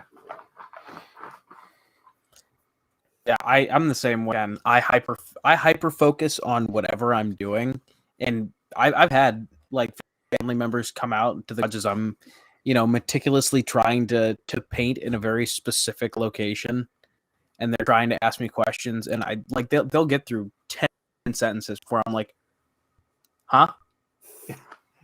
I heard none of those things except the last word. Yeah, you're on fire. No, the other thing is if I was that same way, especially when I trooped the first couple of years, probably people thought I was a bastard, but I was so hyper focused on my stuff and the girls' stuff that I didn't enjoy it until we were all suited up and I was ready to go. Because Ken will attest to this, and you will too, John, once you do it a lot. The last thing you want to do is lose one piece. That's worse than losing that's like losing all your armor on certain things. Because if I lost like the top of their Jawa robe, what am I going to do? Or to be at an event and have something break. Oh yeah. My the rocket on my gauntlet at the last event that we did, we were all marching from one part of the event to another, and I had my hand out because the person in front of me wanted to stay in line and not get lost or whatever, but I had my hand out so I wouldn't bump into him, and he turned quick and his backpack got hooked on my rocket, and it's just 3D printed and snapped 3 inches off the end of the rocket, just right off. Well, I destroyed many thermal detonators, and I lost my forearm, fell apart from giving kids high fives at the July 4th parade. the E6000 just came apart. Hmm. That's when I went That's to. one way to go. I went to all CA glue after that. I was like, you know what? Yeah, I will never turn back to E6000 after I just started using CA glue. Mm-hmm. It bonds so quick and it's so tight. Now, do you have a kicker? Do you use a kicker? Yeah. Oh yeah. Yeah. Because man, when you, I mean, there's some of my skin in my costume because I've pulled the tips of my fingers off. But yeah, that's and you can fix stuff. Like I just finished fixing a Bo-Katan helmet that I had to reprint the peak, and I used tons of CA glue and kicker, and it fixed it right up. Yeah, I saw you. That was a really good cleanup job on that. Yeah, well, I used water weld to fill in the crack. JB water weld, and then I painted it with liquid resin and hit it with UV light. The problem is that helmet it's too small for a human being, for an adult to wear, because it's printed a regular size, but because there's indent cheeks, because even my daughters can't wear it, so I'll probably just paint it up and display it. I'm going to measure her Sabine and probably have to make the file up about 115% or something like that. Wow. You might have to print some shelves because it looks like you're running out of space behind you. Oh, yeah. Well, so this room's going to get some work, even though it is finished. When I get the solo side done, then I'm going to come back here and redo this room, because since we're doing this, which I'm having tons of fun doing, this was initially built for a podcast before COVID. I don't need 90% of the stuff that's on my table, so I'm going to reconfigure this so it's a little more comfortable, and probably put a table in the center, make it a little different. And I have cameras I can put on arms and stuff. We'll see. But you should definitely create a permanent spot for your stolen poster. Yeah, my stolen poster. No, listen. The security guard told me I could have it. I did ask, and I was walking through. I walked through the entire lobby, through the entire floor of Celebration, down across the street and in the lobby and everything, carrying that giant sign under my arm, and no one said anything. So. Act like the you belong. Security guard. I'm sure the security guard was truly the authority on the ownership of that poster. Well, I saw people. There were some really cool Leia ones, and they were exit signs. They were like exit this way, and it had Princess Leia on. People were taking those, and I saw these people walking with signs, so I went back to my hotel room, and then I looked at Missy, and I had a weird look on her face. She said, what? I said, I'll be right back. So I walked all the way back over, and it looked like it was like almost like ransacked all the rooms when that sign was still standing there. And there's a security guard just standing there with his badge. I said, can I have this? He's like, sure. So I was like, all right. Because they're not throwing a dumpster. What are you gonna do with that thing? Yeah, we flew back from that celebration, so there was no way we were going to be able to. Because it's funny that you actually, rescued it. Yes. Because there were several times when I was walking with her, I'm like, I want that. She's like, no, you don't. I said, I do. And I said, well, you're not getting it. Because how are you going to get it on the plane? How are you going to get it sent to home? Well, and I was glad we could drive, because going out to Anaheim this year, which I know we talked last time, but going out to Anaheim this year, I am sad that I can't really take a costume. Well, it might force you to be a little bit more creative. So do like a Disney bound costume. Yeah, my thing is I got the time off work. The principal was nice and give me the time off work, even though it butts up against a holiday. But that means I didn't want to stretch my luck, so I'm leaving that, and then I'm going to get back. It's going to be such a tight window, so we'll see. We'll see what actually happens. Yeah, I'd be lying if I said I wasn't contemplating driving to Anaheim, but I know I just financially cannot afford to do so. Yeah, the plane tickets are still a little rough. That's still going to be the hit. Yeah, I had a coworker who just paid $1,200 for 2 tickets from Northeast Ohio to Myrtle Beach. It is a 2-hour flight, and he paid $1,200. Man, he could have drove and stayed in a super nice hotel. I think he's like, I'm 66 years old. I'm done driving. It's like, that's fair. When we drove out to California, we were going to fly out, and then I just started pricing it out. I was like, you know what? We could drive out because we would have to get airfare for 4 people. We drove out all the money we spent and came back, and it was still cheaper than just the airfare would have been. Now, this was, pre-COVID and stuff like that. But I think Zoe, like I said last week, Zoe will probably go out a day or 2 early to Anaheim because the tickets will be cheaper. She'll just stay with the paralysis, and then she'll go home a day late. She got a place to stay. So, Well, do they have room for 3 more? Yeah, I know. I don't know if they have. She'll just probably be staying in Lizzie's room because Lizzie, she doesn't get a break. Like they go back to back in the college she's in. Zoe's done. She's done May 4th. Their semester's over May 4th, and then she's all done classes. She just has to take her semester in LA, and she's done. I'll sleep in a tent in the driveway. That's fine. I mean, I'm not fancy. That's why I was like, LA, man. I'll just sleep on a bench outside. I mean, it can't be like Pennsylvania weather. Yeah, if I'm 2 trees, I'll string my hammock. Yeah. See, we're creative. Heck, I'll even make pancakes in the morning or waffles. That's how you get con crud though. Because even last time I was at Steel City, I stayed up with I forget who I was up with. I don't know if you might have even went. No, I don't know if you were there, John. You were there, I think. But I stayed up with some guys till like 3 a.m, and I don't know what I was thinking. Because that next day I was dragging. I fell asleep in a panel at Celebration. So the first day of Celebration, the day before the first day of Celebration, Anaheim, we went to Disneyland. Mm-hmm. And then went back to the hotel. Heather and the boys went to sleep. I walked back to the convention center, stayed in the convention center overnight so I could get into the panel in the morning, the opening panel. Mm-hmm. Sat through that, met up with Heather and the boys, and we went to a panel about costumes. And I apologize for the people who facilitated this panel. They were not enthusiastic or exciting at all. And I sat there and I fell asleep. And Heather poked me saying, we should go because you waited in line to get in here and you're sleeping. So let's go do something. Let's get you moving. Well, one of my favorite panels at Celebration, I think it was in Florida. It was trivia night. It was like some young kids doing trivia, and it was almost all kids.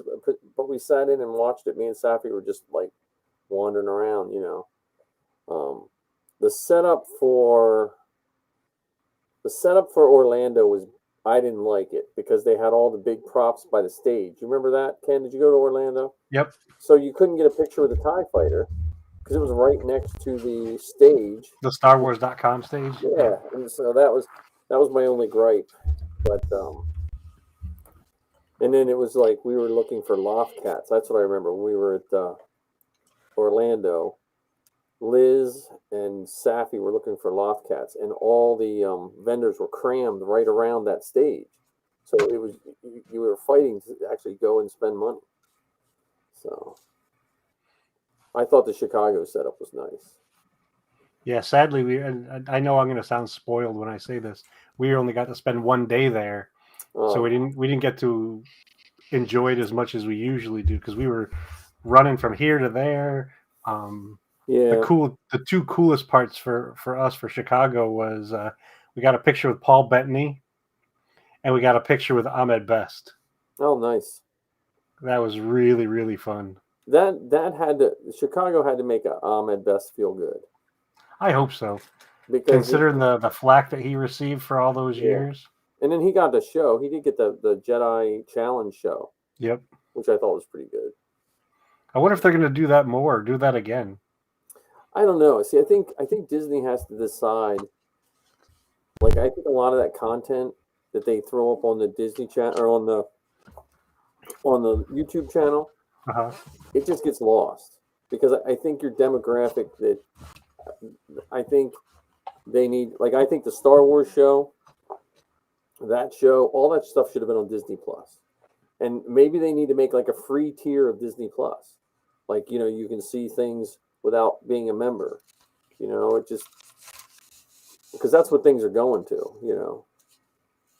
I think that some of the pieces for the Jedi Temple Challenge would be great at Galaxy's Edge or to do something like that at a convention, whether it's the balance on these beams and, you got to knock off these milk jugs with your lightsaber and then come back or, actually I'm wearing a bracelet still on my, I don't know if you can see it very well.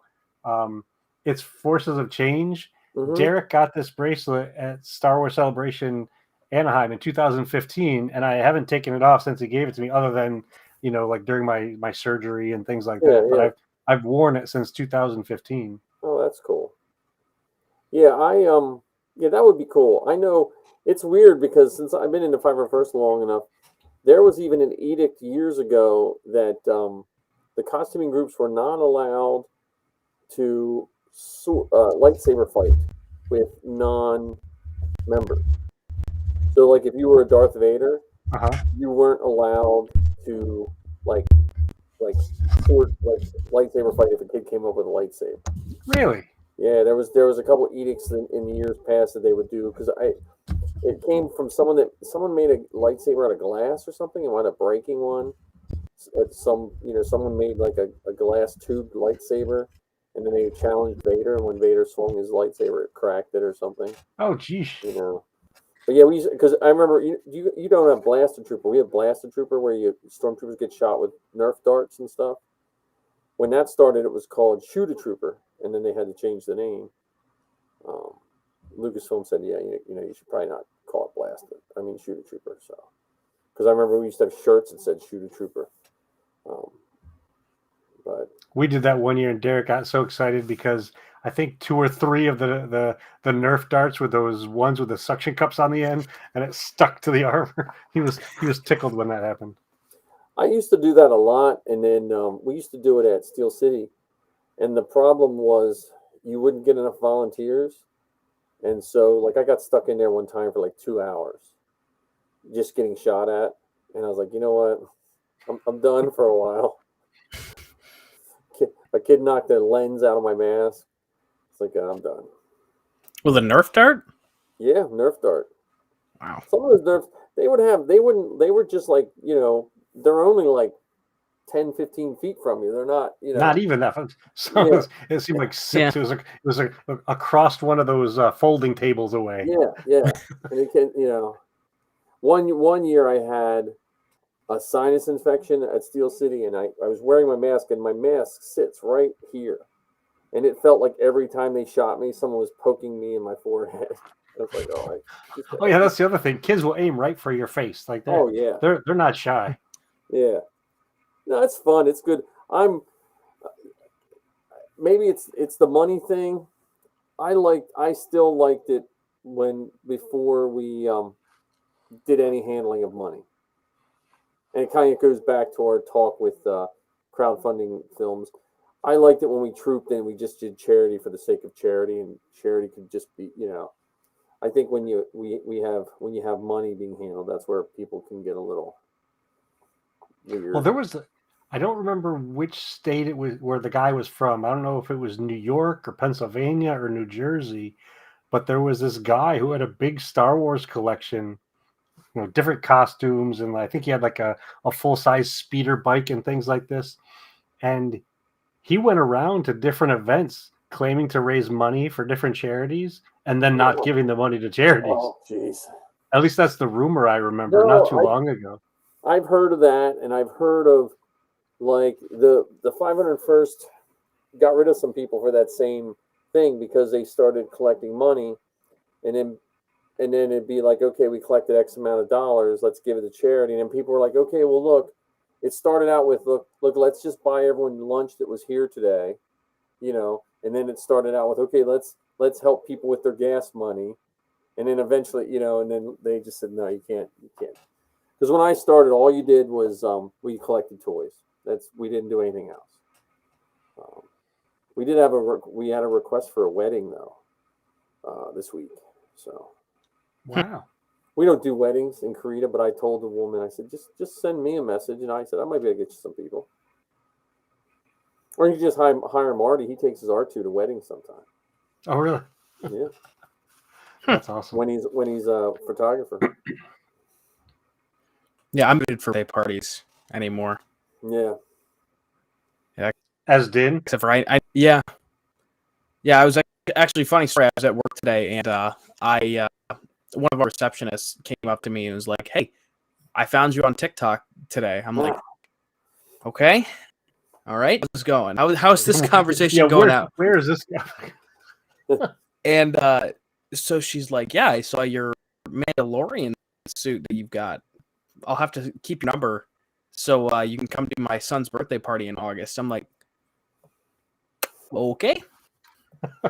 Yeah, I did one wedding for a friend. We just showed up and we were like whatever the guys next to the groomsmen are. Yeah, Lucasfilm. The ushers. Lucasfilm did. They had a pretty much for all the costuming groups. You can't do weddings for money. They were like, you can do whatever you want with your costume, but don't.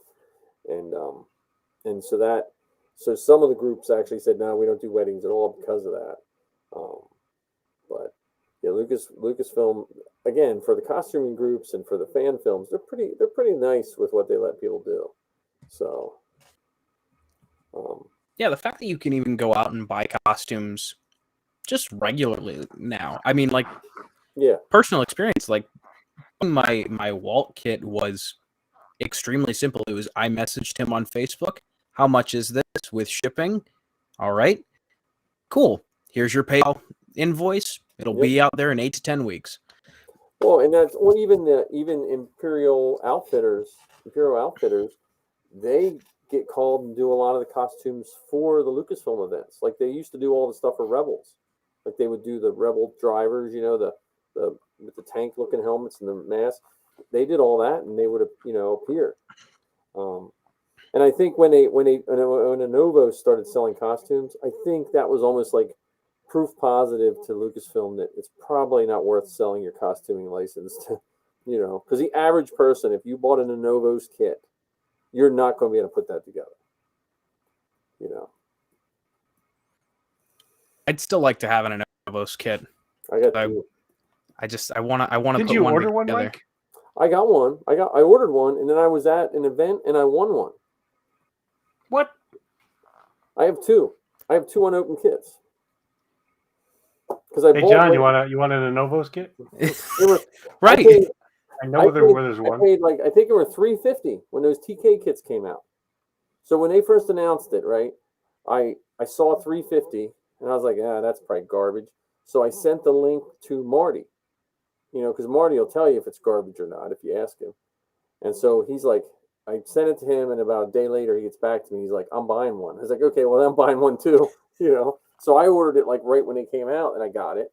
And then we were at a charity event, and someone had bought an Lenovo's kit, and decided they didn't want to do it, so they donated it. And it was like that you could buy a ticket for $20 or something like that. So I bought a ticket, and then they called my number, and I won my Lenovo's kit. I'll give you $40 for it. That one's double your money. Come on, man, don't be greedy. That's I have a Razor Crest here. I'll double my money for. They're selling those unrelated to that. They're selling the action figures out of the Razor Crest for like $300. Yeah, like, third-party sellers, man. I don't understand them. I mean, I understand them. They're trying to make lots and lots of money off the stuff, but I don't understand why random purchasers are willing to look at that $300 for a figure. It's like, sure. Yeah. Well, I bought mine to set it up because I bought the sail barge to sell. I was like, I'm gonna buy it, let it sit, and I'll sell it. I'm fine with that because I just don't have the room. But I bought this one to set up, and now that I'm redoing, I thought I'd have more room. My house is not as big as I thought, or I just have too much crap. I don't have room. I have nowhere to display it. Aren't you a science teacher? math too, and I just didn't do the math. Can't you calculate volume and? I can, but my I have rosy colored glasses. Like, oh yeah, I can fit that in. Well, when I was measuring, I'm building this. So I scaled the room next door, and I have to make up 16 inches. I'm like 16 inches short. So because I was going to build the bed above the back of the seat. It's just going to have to be like a picture. You know, the little bed above the jar table. Yeah. So. See, kids, this is what happens when you don't show your work. Right. I should have. You know. You have to put up like a green screen banner and then fill it in.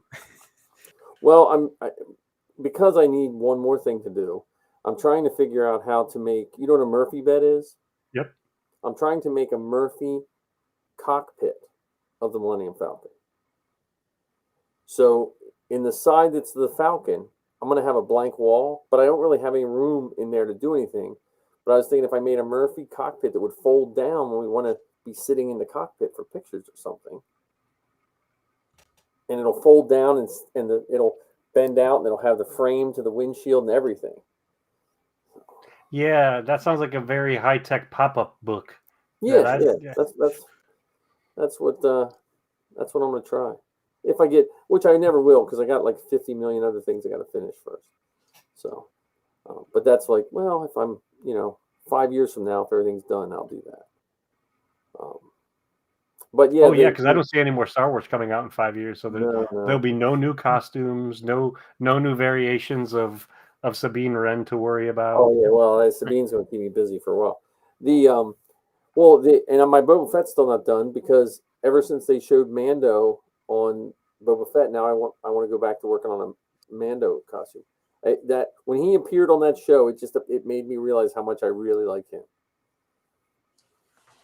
So I don't know. I've been saying it the whole time. Yeah, I mean I like Boba Fett too, but I'm just like, oh man, then I see custom Mandos. I see Toga's custom Mando with the wolf fur and stuff. I'm like, oh, I wish I was 7 feet tall. I'd do Toga's. I saw his kit for the first time in the video you posted. Yeah. Oh my god, I did not realize how cool his costume looked. It almost makes me not want to finish mine because it's not going to look as good as it. Well, and then you also got to remember he's almost 7 foot tall because you saw him in his Rebel Pilot. So when you have like a 7 foot tall Mando come after you. Yeah, and then you've got the 5'9" Mando standing next to me, and it's just what's even the point? Well, you should see his house. You remember the guy? Oh man, what was the movie that the guy from The Office played? That nerd, 40-year-old virgin. Remember Steve Carell? All those action figures and stuff he had. That's like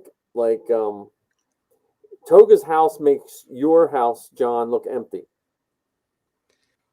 I'm not even surprised. Just by spending one day with him, yeah. I mean, he puts any like, of us I'm not to shame. buying anything, and he walked out with like armloads of stuff. He's like, okay, I'm going to buy this. But he knows his toys. Like he'll hit yard sales and come with like a trunk load of toys, like all summer long. Every summer he's pulling stuff out that like people are dying for, and he's getting like good prices on. We went to a thrift store in, I think it was Easton, Pennsylvania, or somewhere around there, wherever the Frank Frazetta Museum is. Mm-hmm. And so we stopped there, and there was a bucket of Legos, and it had like Saran wrap on the top to keep all the Legos in. So we bought that. When we got home, inside that bucket of Legos was a 1978 Boba Fett. Oh man, it's the only vintage Boba Fett that I own, and it came from a random sack of Legos at a thrift store. I sold my vintage Boba Fett, and I'm sad I did, because I got mine from the mail. I mailed mine in, and then Safi has a Boba Fett, one of the newer ones. We were at outside of Ocean City, Maryland, at the beach, and one was washed up on the beach, and that's her Boba Fett. Nice. So still had the cape on him and everything. So. Yeah, now, my Boba Fett. Oop, go ahead.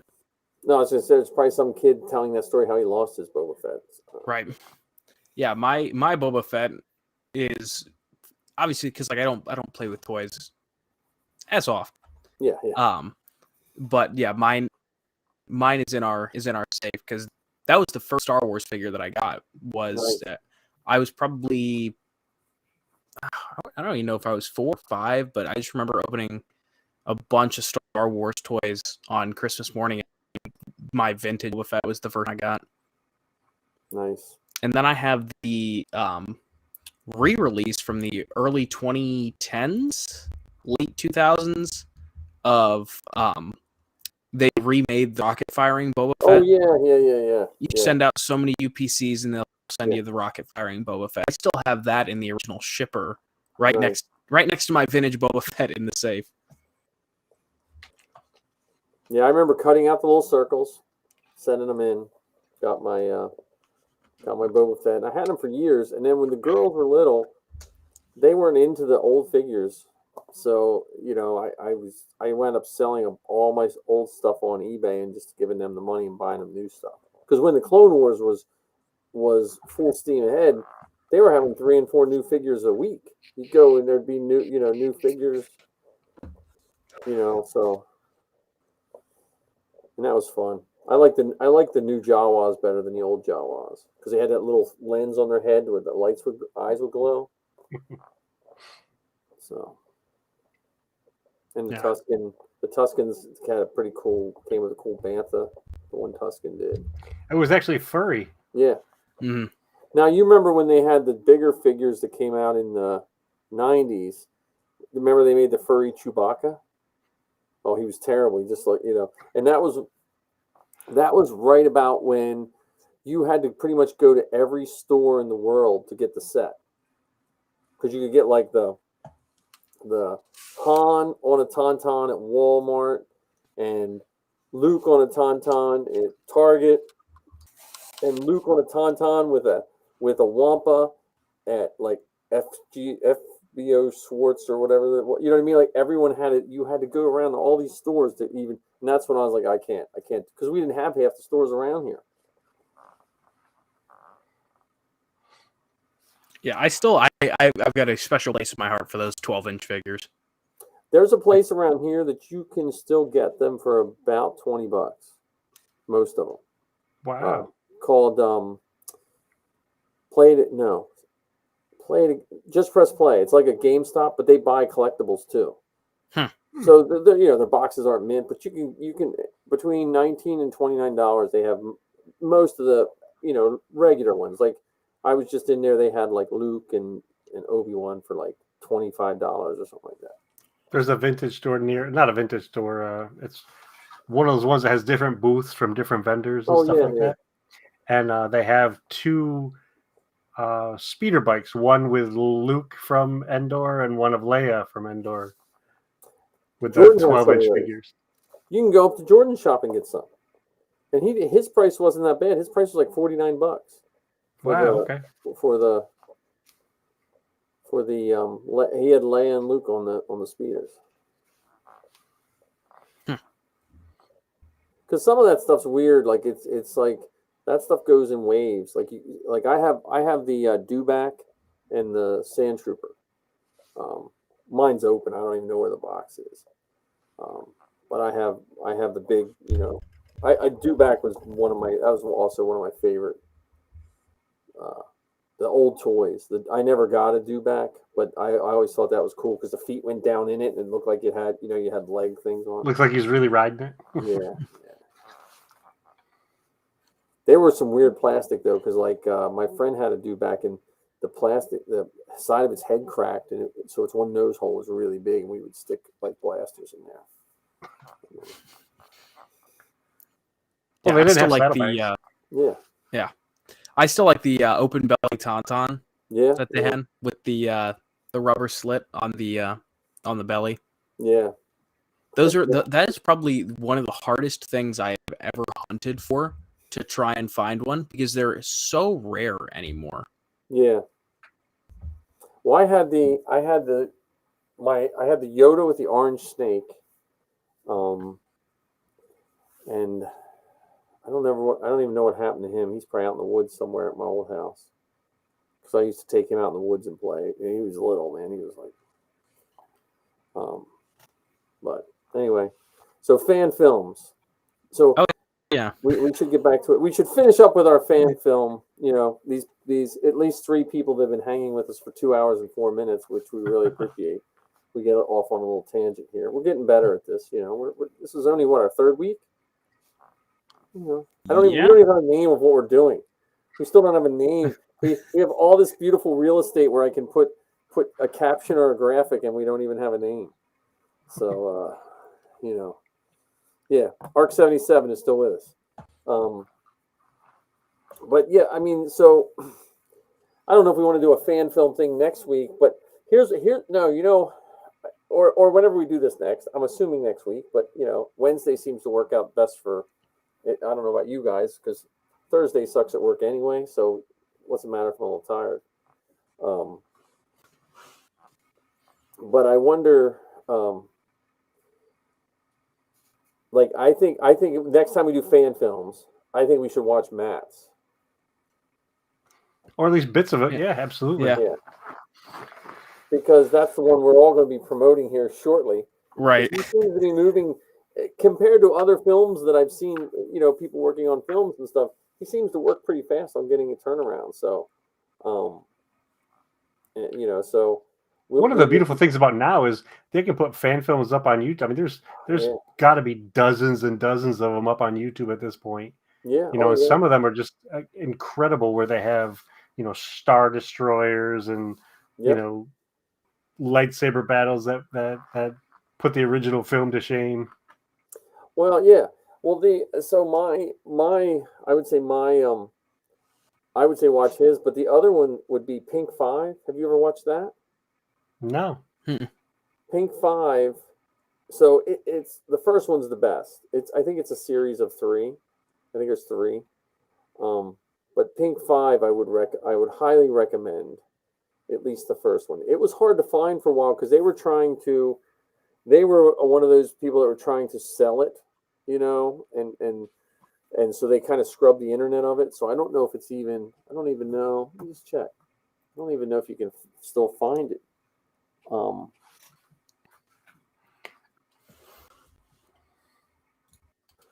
Because I was on it's still showing up. It's on YouTube. Yep, episode 1. Like I said, the first episode is the best.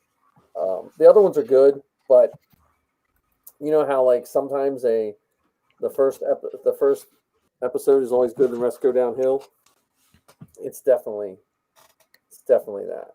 So actually, while we're talking about fan films, what do you think constitutes a fan film? So, for instance, and the reason I asked that, there are some folks who put out documentaries. Like there was actually, hold on, let me reach and grab him. He's going into Tatooine.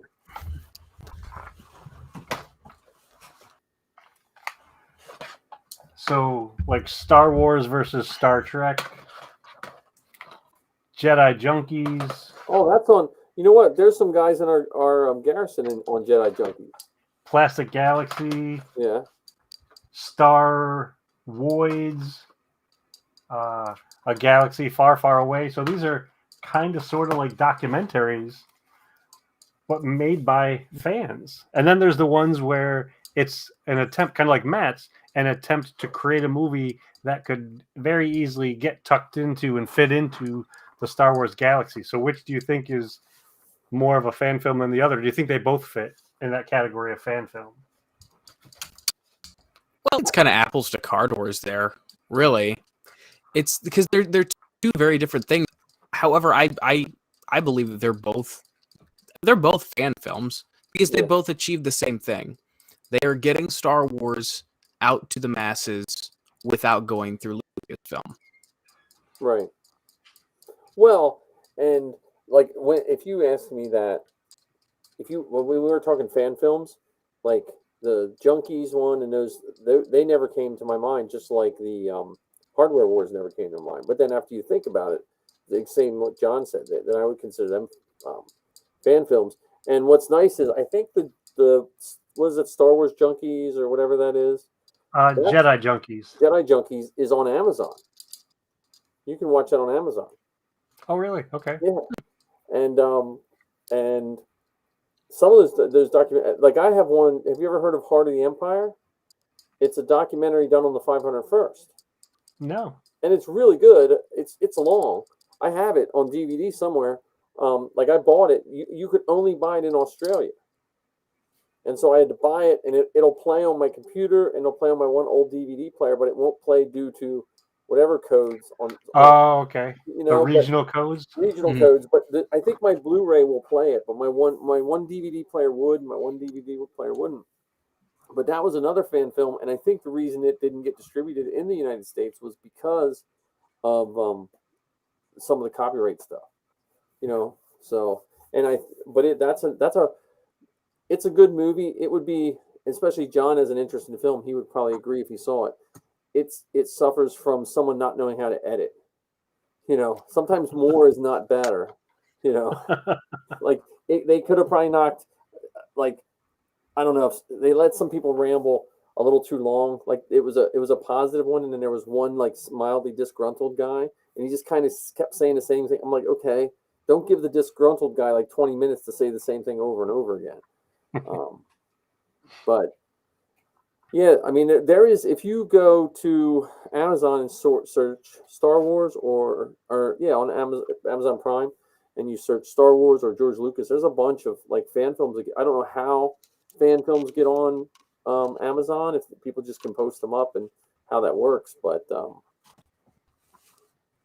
Jedi Junkies has at least 2 or 3 people in our garrison in it on Jedi Junkies. Would you consider Robot Chicken fan film? The little clips that they did? Yes and no, because they probably got permission from Lucasfilm at some level. Because when Robot Chicken was out, like new ones, Lucasfilm give the 501st permission to troop those events. Okay. So that would be one of those things that it would be like fan film adjacent. Okay. You know, because it probably someone was, you know, I would think my definition of a fan film would be overall you don't make any money from it. Okay. You don't make money, like you might make money in a sense that someone sees it and hires you, but I would that would probably be if someone said write down a definition of a fan film, it wouldn't be like people not working in the industry, but if you're making money, which then might be a gray area with Amazon, because I don't know if Amazon is one of those things where if someone puts it in, they can get into monetizing it or something like that. Okay. Because I know that's what Star Trek, the Star Trek Paramount used to really crack down on fan films because of that. Like they were the total opposite of Lucasfilm when it comes to fan films. So.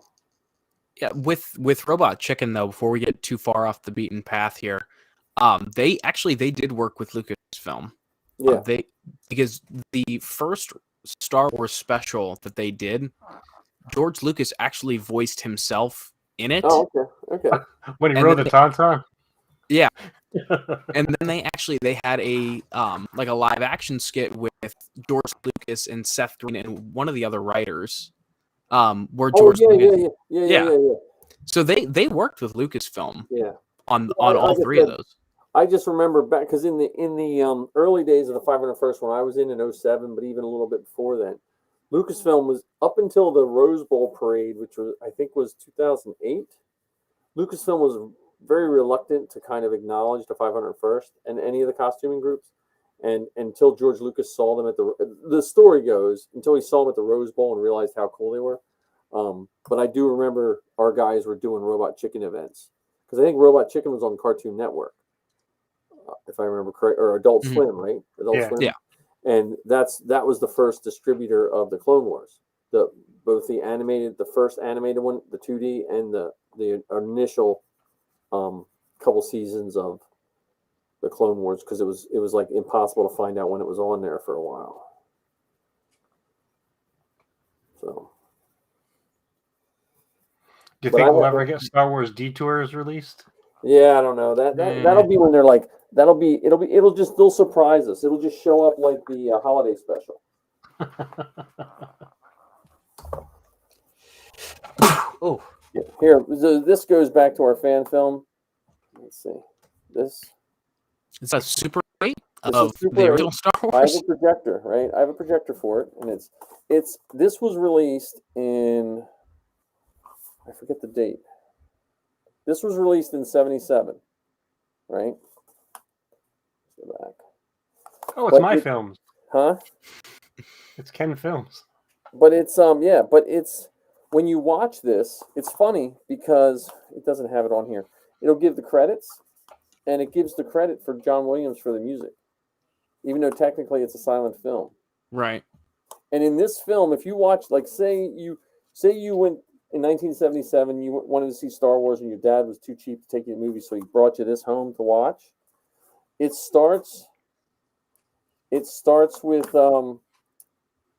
Luke and them going into the Death Star and rescuing the princess, and then it's over. That's it. Mm-hmm. That's it. It ends with. I don't even think Darth Vader is shown, or he's only shown for a brief second, and that's it. Like, they rescue the princess, and then the movie ends. So if you went and saw this, and then you joined the Peace Corps in 1978, and then you came back all of a sudden from, wherever you were in the Peace Corps and never saw Star Wars, you were totally misinformed. And there's the look, and it's weird because they always show that picture, and Chewie never shot his bowcaster till Return of the Jedi. So I think it's weird that Han Solo never shot Chewie's bowcaster until The Last Jedi. Yeah. Well, I don't think Force Awakens. Sorry, Force Awakens. I don't think Chewie shot it very often. Like, if you read about that blaster, the reason they probably didn't shoot it very often is because you didn't really survive if you got shot with that thing. In the old Dark Forces game, if I remember correctly, if you were carrying a bowcaster, you held the button down and it built up power. So you could shoot like a regular blaster, but if you held the trigger, it would get really, really strong, and then it would do more damage. I don't know. That's one game I wish they would re-release. Yeah, I think you can get it on Steam. Okay. I think. Probably. You can get 90% of the old Star Wars games on Steam right now. Yeah, I remember it had Jango Fett in it and Zam Wessel. Yeah, it was. They were not worried about continuity there for sure. They just throw everybody in, Count Dooku. And they had was it the second one where you had that little evil Yoda guy? You fought that one big. He looked like a big Yoda and a little Yoda, and he just jumped around with a lightsaber. I don't remember that actually. I think that was Dark. I think it was Dark Forces 2. Because you got a lightsaber in Dark Forces, I think, didn't you? Yeah, it's been so long since I played it. I don't even remember all the bits. My favorite Lucasfilm game wasn't a Star Wars game. It was Outlaws. Did you ever play that? No. It was a Western, and you would shoot. It was a first person shooter, but it was a cowboy Western like Red Dead, but first person shooter. Wow. And it had a cool soundtrack. I think I still have the soundtrack on my one old iMac because it came with a soundtrack of old Western songs. Like that's cool. Western, for Lucasfilm. So. But yeah, so next time we talk about any kind of movies, Matt's, I think, if you guys get a chance to check out Pink 5, I would check the first one out. The other ones, it kind of like like the Saturday Night Live sketches that could just go on a little too long. Like it was funny and then they just kept dragging it on for another. I feel like the other ones kind of went a little long, but I don't know, and I don't know what else. I mean, Bad Batch. We got. I don't know what our next topic should be. Well, I was going to throw this out there. Not next week, but the week after is when we should do the Han Solo Chronicles, because it's going to be really fresh in all of our minds. Yes. Or what, 3 days later? Yeah. Yeah, that sounds like a good idea. Yeah, I mean, it's just I'm like, I'm looking forward to that. I'm just curious what shots he needs. And I got to go through my armor and get my armor. I've been just like putting things off. So I'm like, I have just got to do some repairs on my sand troop that I banged up at Steel City. I got to get my Steel City tickets too. Yeah, I booked my. I'm gonna get the tickets at some point for the pre-sale. Yeah, discount goes down. I think they're what, 40 for the 3-day right now. Something like that. Yeah, sounds right. There we go. Toys. There we go. Arc says toys. Oh yeah, that's what we should do. We should do the commercials. Yeah. That we should definitely do the commercials. Yeah, because we could pick a couple from not each trilogy, but a couple from each era. Yeah. The early toys, the 70s toys, the prequel toys, and then do some of the at least that one. That, I don't know why this sticks in my craw so much. That playset, that Jabba's throne playset, that commercial is so vastly different than the olden days commercials. See, and I'm like kind of blinded to commercials because I don't have any commercial TV anymore. Oh no, I saw a link for the commercial on Facebook somewhere. I don't even know if the commercial's on television. Yeah, because I pay way too much for Hulu, but so I don't have commercials.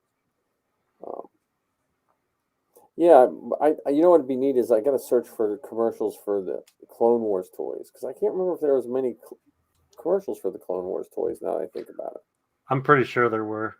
Yeah. No, there definitely were. Yeah. Well, and then the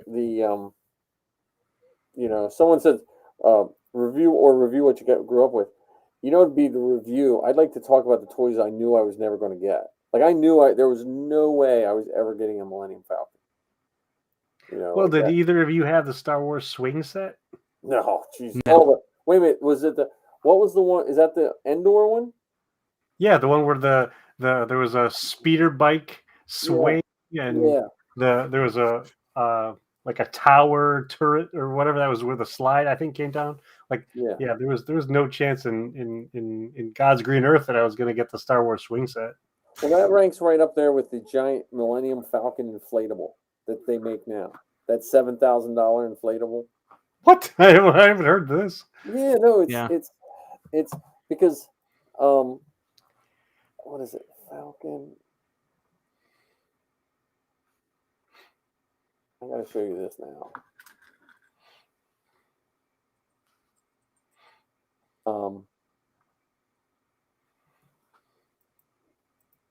Let me see if I can. Here it is. Oh, it's not. I'm sorry. It's $9,300. Much better. Thank you for clarifying. Yeah. Yeah. Let me see if I can.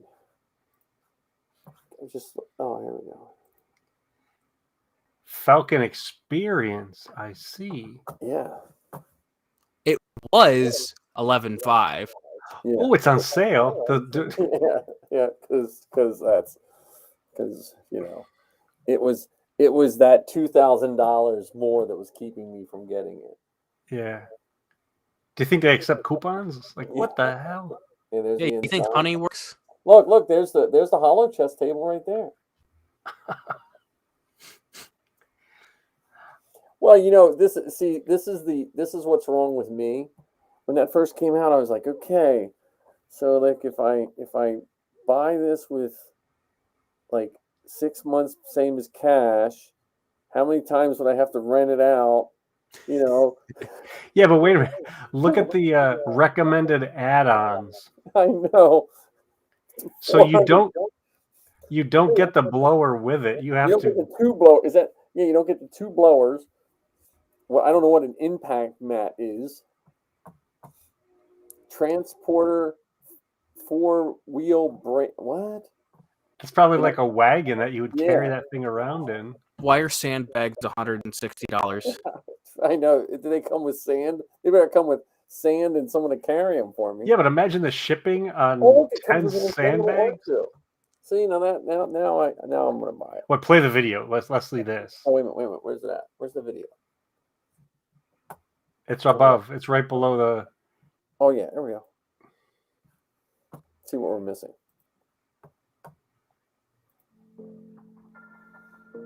Here's a sneak preview of next week. Yeah.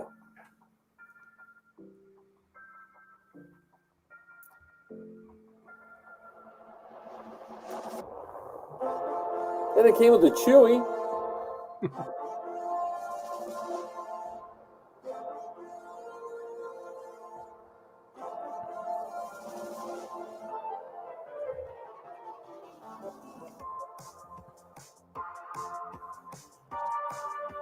That could be the tent that we set up at the Paralysis house for a celebration.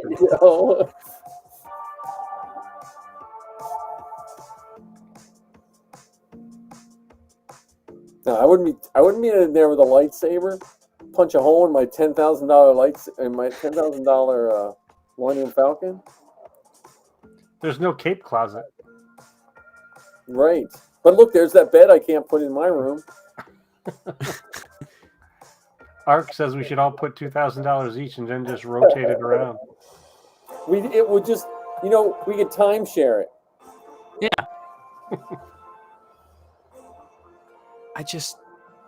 I want to know how many people bought this, and why am I not friends with them? Right. And I guess my other question is, what is the freight charge on that? Because shipping's not included. Not when you're ordering 10 sandbags. Well, honestly, this is why I have a problem. After watching that video, it makes me want it more. Sorry, dear, we can't send Zoe to college anymore. I bought a giant Millennium Falcon. It says ready in 60 to 90 days. If you're selling 2 or 3 months, if you're selling someone something for $10,000 almost, you should get it to them before they decide they really don't want it. But you can get financing, according to this. Well, if I were to buy that, at least I'd have some place to live when my wife divorced me and kicked me out. I just wouldn't have electricity to inflate it. I'd have to wrap it around myself as a giant sleeping bag. No, that'll be one of those things, though. Like 10 years from now, someone's going to buy a storage unit, and they're going to get that. Like that's like they're going to go, what is this? There's a dead body of someone who looks like they died from loneliness and an inflatable Millennium Falcon. Yeah, so I'm putting this out there to the internets. Hey, internets, please introduce me to someone who bought that. Now, this is one of those things that makes me want to start a GoFundMe just to see if people would give you money. Saying, look, I just want to buy this.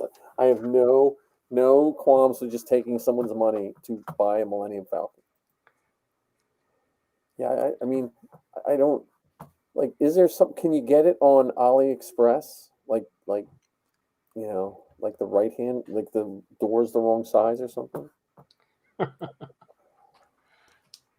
You can buy an electric truck on AliExpress, actually. Yeah, that's just weird. See, I could see us buying that and using it at shows. Yeah. And letting, you know what I mean? Like I could see it being used in that way. I wouldn't. No, I'm lying. I would, if I add that, I would blow it up and play in it. Like I can't pretend that I wouldn't. Well, again, my mind was thinking. I was like, okay, seriously, could I rent this? Could I rent this out? Like how many times would I have to rent it out to pay it off? Because I priced those inflatables for when the girls were little, and they're not cheap. I mean, even just a crappy like bouncy house is not cheap. Yeah, I don't even. I was looking here to see if anyone else was selling them, like a secondary seller, and There is no. Here's okay. Here we go. Magic Jump Rentals. You can rent it, but it does. You have to. They have to give you a quote. Mm. It's in LA, so I can't remember. I just have them fly it out. Once again, this goes back to Celebration. We rent it and sleep in it, at Lizzie's house. Yeah, there we go. I think that way I don't have to drive and sleep in my plan to. Here we go. So this place rents it in Oklahoma for $875 for 5 hours. For 5 hours? 5 hours. Oh. People who have money. Why?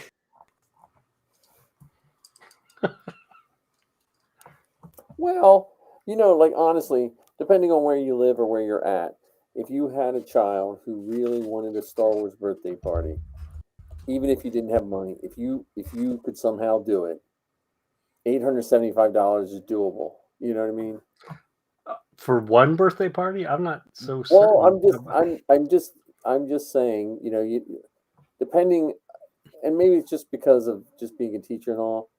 Sometimes people spend in the short term because they can't do things in the long term for their kids. You know what I mean? Like you could be in that situation where like you can't give your kid a good vacation, you can't buy your kid, whatever this, and somehow you can scrounge up $800 for that one time in their life, or But think about what you could get them for $800 though. Yeah, but that's what I'm saying is there is Do I look like a Kardashian to you? I know. Here we go. This other place is $9.99 a day. See, that's a little better. That's better. The three of us in ARC could do that. $1,000, and we get it for a day. That's only $250 pop. Yeah. Free delivery, 15 miles from the office, wherever they're at. I don't know what they're in. They're in Atlanta. Might be a couple bucks to get it delivered. Yeah. No, but you have to keep an eye on these places to when it gets old, and then you buy the Falcon when it looks more like the Falcon. Buy the giant inflatable Darth Vader from Burger King. I have that. Yeah, but it's that I bought that for a graduation party. Actually traded that for a graduation party. Which I don't know why. Like I always think of like things that other people have. It's like, wow, how did you acquire such thing? And then I just look in my basement. It's like, I have 3 standees from these movies, specifically the cockpit of the Millennium Falcon. Yeah. Well, okay. I'd trade you Vader for that if you want him. You want Burger King Vader? I'll take you. Your Falcons, all your pieces of Falcons, I made molds of. I have molds to make parts for those Falcons. Yeah, when I pulled that box out, that like kind of clicked my brain where I'm like, I should see if Mike if he could make me a couple pieces. Yeah, I have cockpit right now. I have the cockpit made and the big piece that goes across the top. I'm going to make the door. The I just made it because I was just going to glue it on an old one of mine, paint it all up for a display. But they'll just lay right in there. I molded them off of the. I have a newer one in it. They're all the same. Yeah, I've got a 3D file for the struts. Yeah. On the door. Yeah, so I can get you the door. I'll do that. But we should end it here and save all of our toy talk for later. Yeah, we kind of got far into that. So next week we'll just call it Toy Talk. Yeah, maybe just talk about some toys. Maybe I'll get Toga on. He can talk toys too. I'll see if Toga wants to join. Here, look, see? If all 4 of us spent, see, Arc's with us right here. If we all spent $200 each, we could have an inflatable. Yeah, but none of us live near Atlanta. That's the thing. That was the $1,000 one. Yeah. So. Well, actually, we could add Anthony into the mix. That's 5 of us, and it would be $200 to rent it for a day. I think though you should bring that up on your podcast. It should be your quest of your podcast to find that should be part of to find the maker of who actually has one of those. Because someone bought it inflated it up once, and it's sitting in their garage because it never folds up. It probably comes in this giant box, and then when they deflated it, now it's like the size of a car because they can't get it put back, right. Yeah. Because even when I got my Burger King Vader, it came in a tote. I inflated it. I had to buy a tote almost twice the size to keep it because I can't get it to however they folded it. Those Burger King workers must have had special skills or something. Well, the way they wrap the burgers, that's practice, man. The way they step in lettuce. Right. Oh, I thought that was Taco Bell. No, hold on. Please tell me you've heard of the Burger King foot lettuce. I probably have. I'm glad I don't eat fast food, really. So I try to avoid Burger King. Yeah, Burger King. Well, I don't want to make a podcast on bashing fast food, but Burger King's pretty rough. I've had my fair share of fast food, and I'm not afraid or embarrassed to admit it. They just don't have anything for me to eat. Like Burger King has the Beyond Burger, which I was happy when they first had it, but after eating the Beyond Burger a couple times, I was just like, yeah, I'll just stick to what I normally eat. The Beyond Burger, Art gets it. He knows. Okay. Yeah. But you gotta love the fast food. We could have a whole show just on the Star Wars toys. I used to stop at the Burger King in Oxford coming home from work when Zoe was little because we didn't have any extra money. I just got done college, and I would get the little Star Wars toys when they and pick those up. I'm glad that at one point they got to the place where you could just go and say, I want to buy the toy. I don't want the meal. Oh, yeah. Just give me 3 of the toys, whatever is being handed out this week. When I was little, you had to buy a meal, and then they would only have a specific glass or a specific toy on a specific that week. Yep. Yeah. I had all the McDonald's glasses, but they weren't the safest glasses because they always broke like when you were like drinking from them and stuff. Yes. They were like, what's the thinnest glass we can put this on? Yeah, so let's make our next conversation be about toys and the commercials for those toys. Mm-hmm. Yeah, and we'll end with the last thing somebody else That's a real thing. We started with fan films and we ended with foot fungus. I think we just pretty much have to end that Wednesday there. We'll do toys. If we'll try to do this next Wednesday, we'll see how it should work for me, but we'll just double check and I appreciate everyone chiming in and I don't know how many. At one point, I think we had like 6 people watching, so we had 132 views. I think last time, so which I thought was pretty good. Well, thanks for another night of rambling. Yeah. All right, guys. I will talk to you all later. Thanks everyone that hung in there, and I'm gonna shut this. See if I can figure out how to shut this down. End the stream. And there he goes. Well, I'm back. See, I was just playing with it. I really, you guys got to see the panel here because there's like a lot, there's a lot I can do with this. We've just become Transformers. Yeah, see, like that's that. I don't like that view. That view. Because we can have up to 10 people, so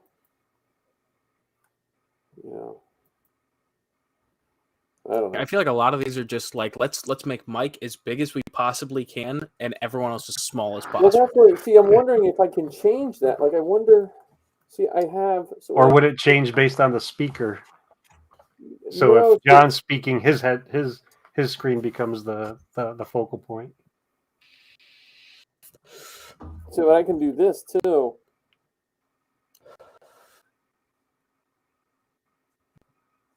I can change your name on your screen. Where's the names on our screen? Oh, all right. See, I can change names on screen for some reason. Oh, there we go. Oh, no, there we go. Yeah, I see it in the bar on the side here. Yeah, why? Yeah, I don't know. It's just funny. So that's like, what do I have? Oh, here we go. I have chat overlay. There we go. Captions. I can put captions on here. And then I have the graphics, which I did before. But whatever that is. We still got to make some graphics. Yeah. You know. But, and then I can do...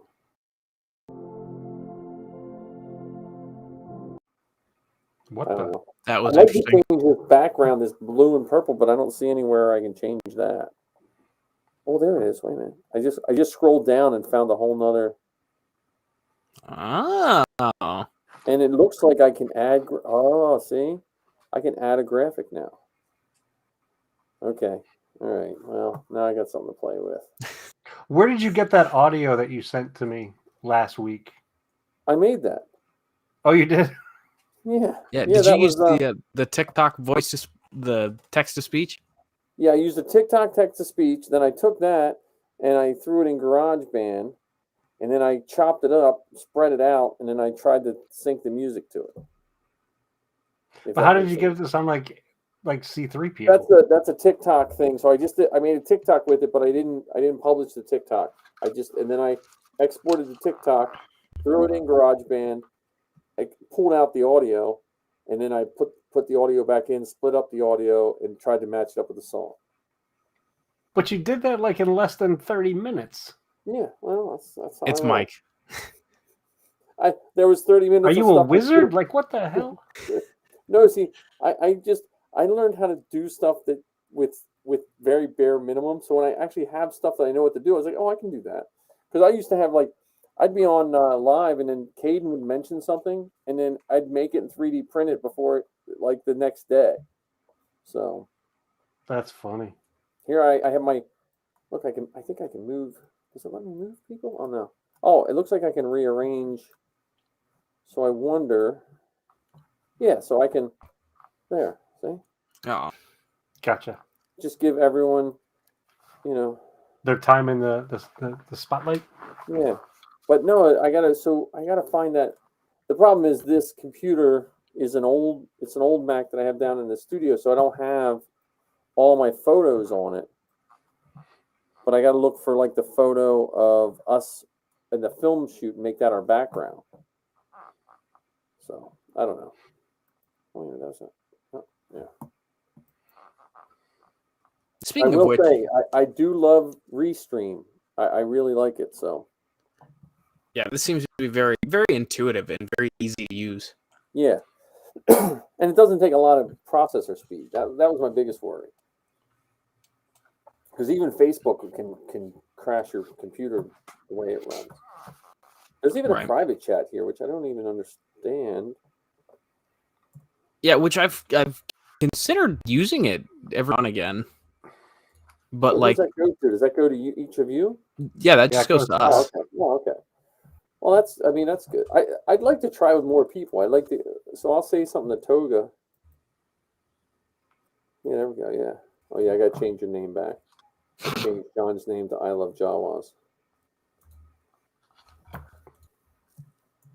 Yeah, now John, my name is John the first 5 years of my life. Really? Yeah, my mom. I live with my grandparents. This is one of those stories that what's his name likes. All right, wait. Let's set this up. Come on, gather around, kids. It's story time with Mike. I live with my grandparents, and my name was John Patrick Precup II. That's my real birth name, everything.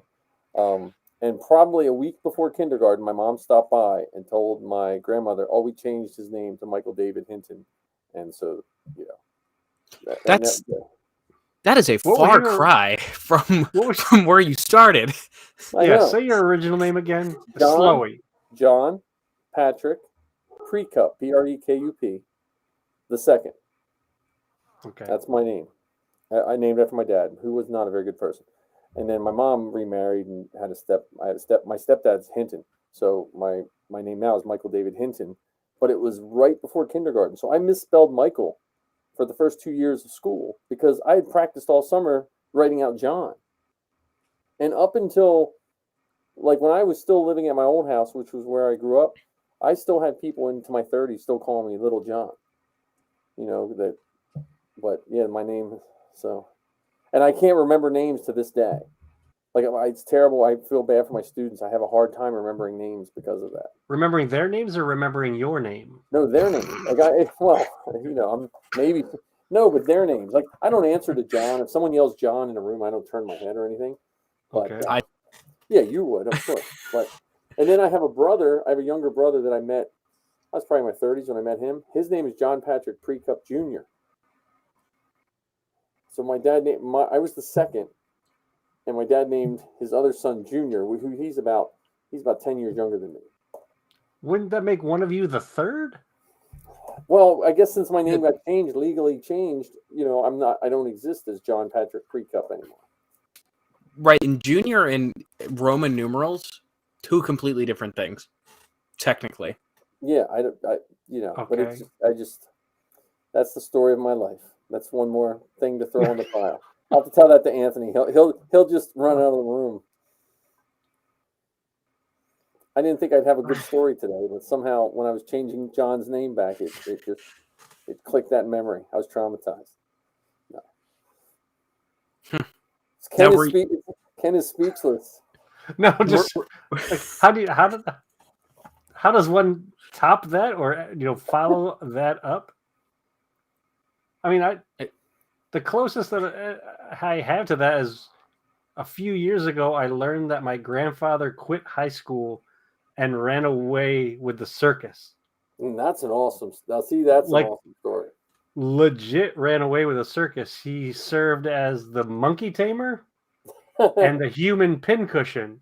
So they would like bark or busk or whatever, saying, "Come see the freaks" or whatever. My grandfather was one of the freaks. He would poke his body with long needles through his skin, and he would play with monkeys. That's a way better story than mine. And I didn't know that until, like I said, a few years ago, we were at a family event, and it just came out like, "Oh yeah, it was like the time your grandfather ran away and joined the circus." I had lived with the man for many, many years and didn't know that he ran away and joined the circus. See, that's better than mine. That's a better story than mine. I don't know. You've got two names. You could have another alias that we don't know about that you haven't told us yet. Yeah, no. And an art thief, probably, if I venture a guess. I do have an art thief in the family. I don't think. Well, that same uncle used to. He owned a car lot that sold Chevys in the late '60s, and he would buy plain Camaros and put Super Sport emblems on. So he went to jail. He went to jail for that too. Nothing like a good badge swap. Well, yeah, but imagine that poor sucker that bought a 1968 SS Camaro and has saved it in his garage since then, thinking it's an SS, and then they're gonna be like, "No, I'm sorry, buddy. You just got a plane with some stickers or with some emblems glued on it." Which I think those emblems were probably drilled on, if I remember my old Camaros. Which actually, speaking of Camaros, I was driving to work sometime within the last 7 days, and it reminded me of you because I passed a truck hauling a flatbed. It had a first-gen Camaro and probably a 70s Bug on the back, and I'm like, nice. Oh, there goes me and Mike. Yep, there you go. Awesome celebration. I still think you need to work on that road squadron. I actually started to broach the topic with my dad about that. I'm like, hey, we could do this, but he's the same way I am. He's just got a hard time putting anything on factory paint. Yeah. So I don't know. You get some of those good 3M Cricket stickers, and you won't mess it up. Right. All right, guys. All right, Johns. No more stories, so we can leave. It's two Johns and a Ken. Yeah. Now, Mike, were you a JOHN or were you a JON? JOHN. Okay. Dodged a bullet there. Yeah, no. But then I went to Mike. So, I will thank my mom for having the least amount of creativity twice in a row. John and Mike. I'm not knocking any of the names, but man, come on. Could you? Hey, I was named after my dad too. I'm a second. If my dad was like a Rockefeller, but I don't know. He wasn't. That's a story that we're going to hear next week. His real name is Reginald Davis Rockefeller The 14th. Well, when I was hunting for my dad, I was in the back of my mind. I was like, "Oh, please let him have some money. Please let him have some money." He was broker than me. I was like, oh, "Come on." Because if you were a Rockefeller, we could get an inflatable Millennium Falcon easy. Yes. Oh yeah, we'll have it. We'll have it in inflatable- 2 days. That's inflatable Falcon money right there. What do they make Kardashian wheelbarrow money. You know, I just want to know how many were made. Like is that going? But is that going to be like the yak face toy 10 years from now? Like that one guy that bought one, and then 10 years from now they're like, remember this? You'll see it on like the Antique Roadshow. And they'll be like, well, this is worth $500,000 because they thought they were going to sell them and they destroyed. This is the only one in existence, you know. And or they just have the inflatable R2. That's all they have. Yeah, there's 3 in existence. There's one in LA that's for rent, one in Georgia, and this guy's. So. Oh, don't forget Oklahoma. Oklahoma, right. Yeah, I don't know. I think I'm airing out too much family laundry here. I'm gonna wind up. Call witness protection. Yeah.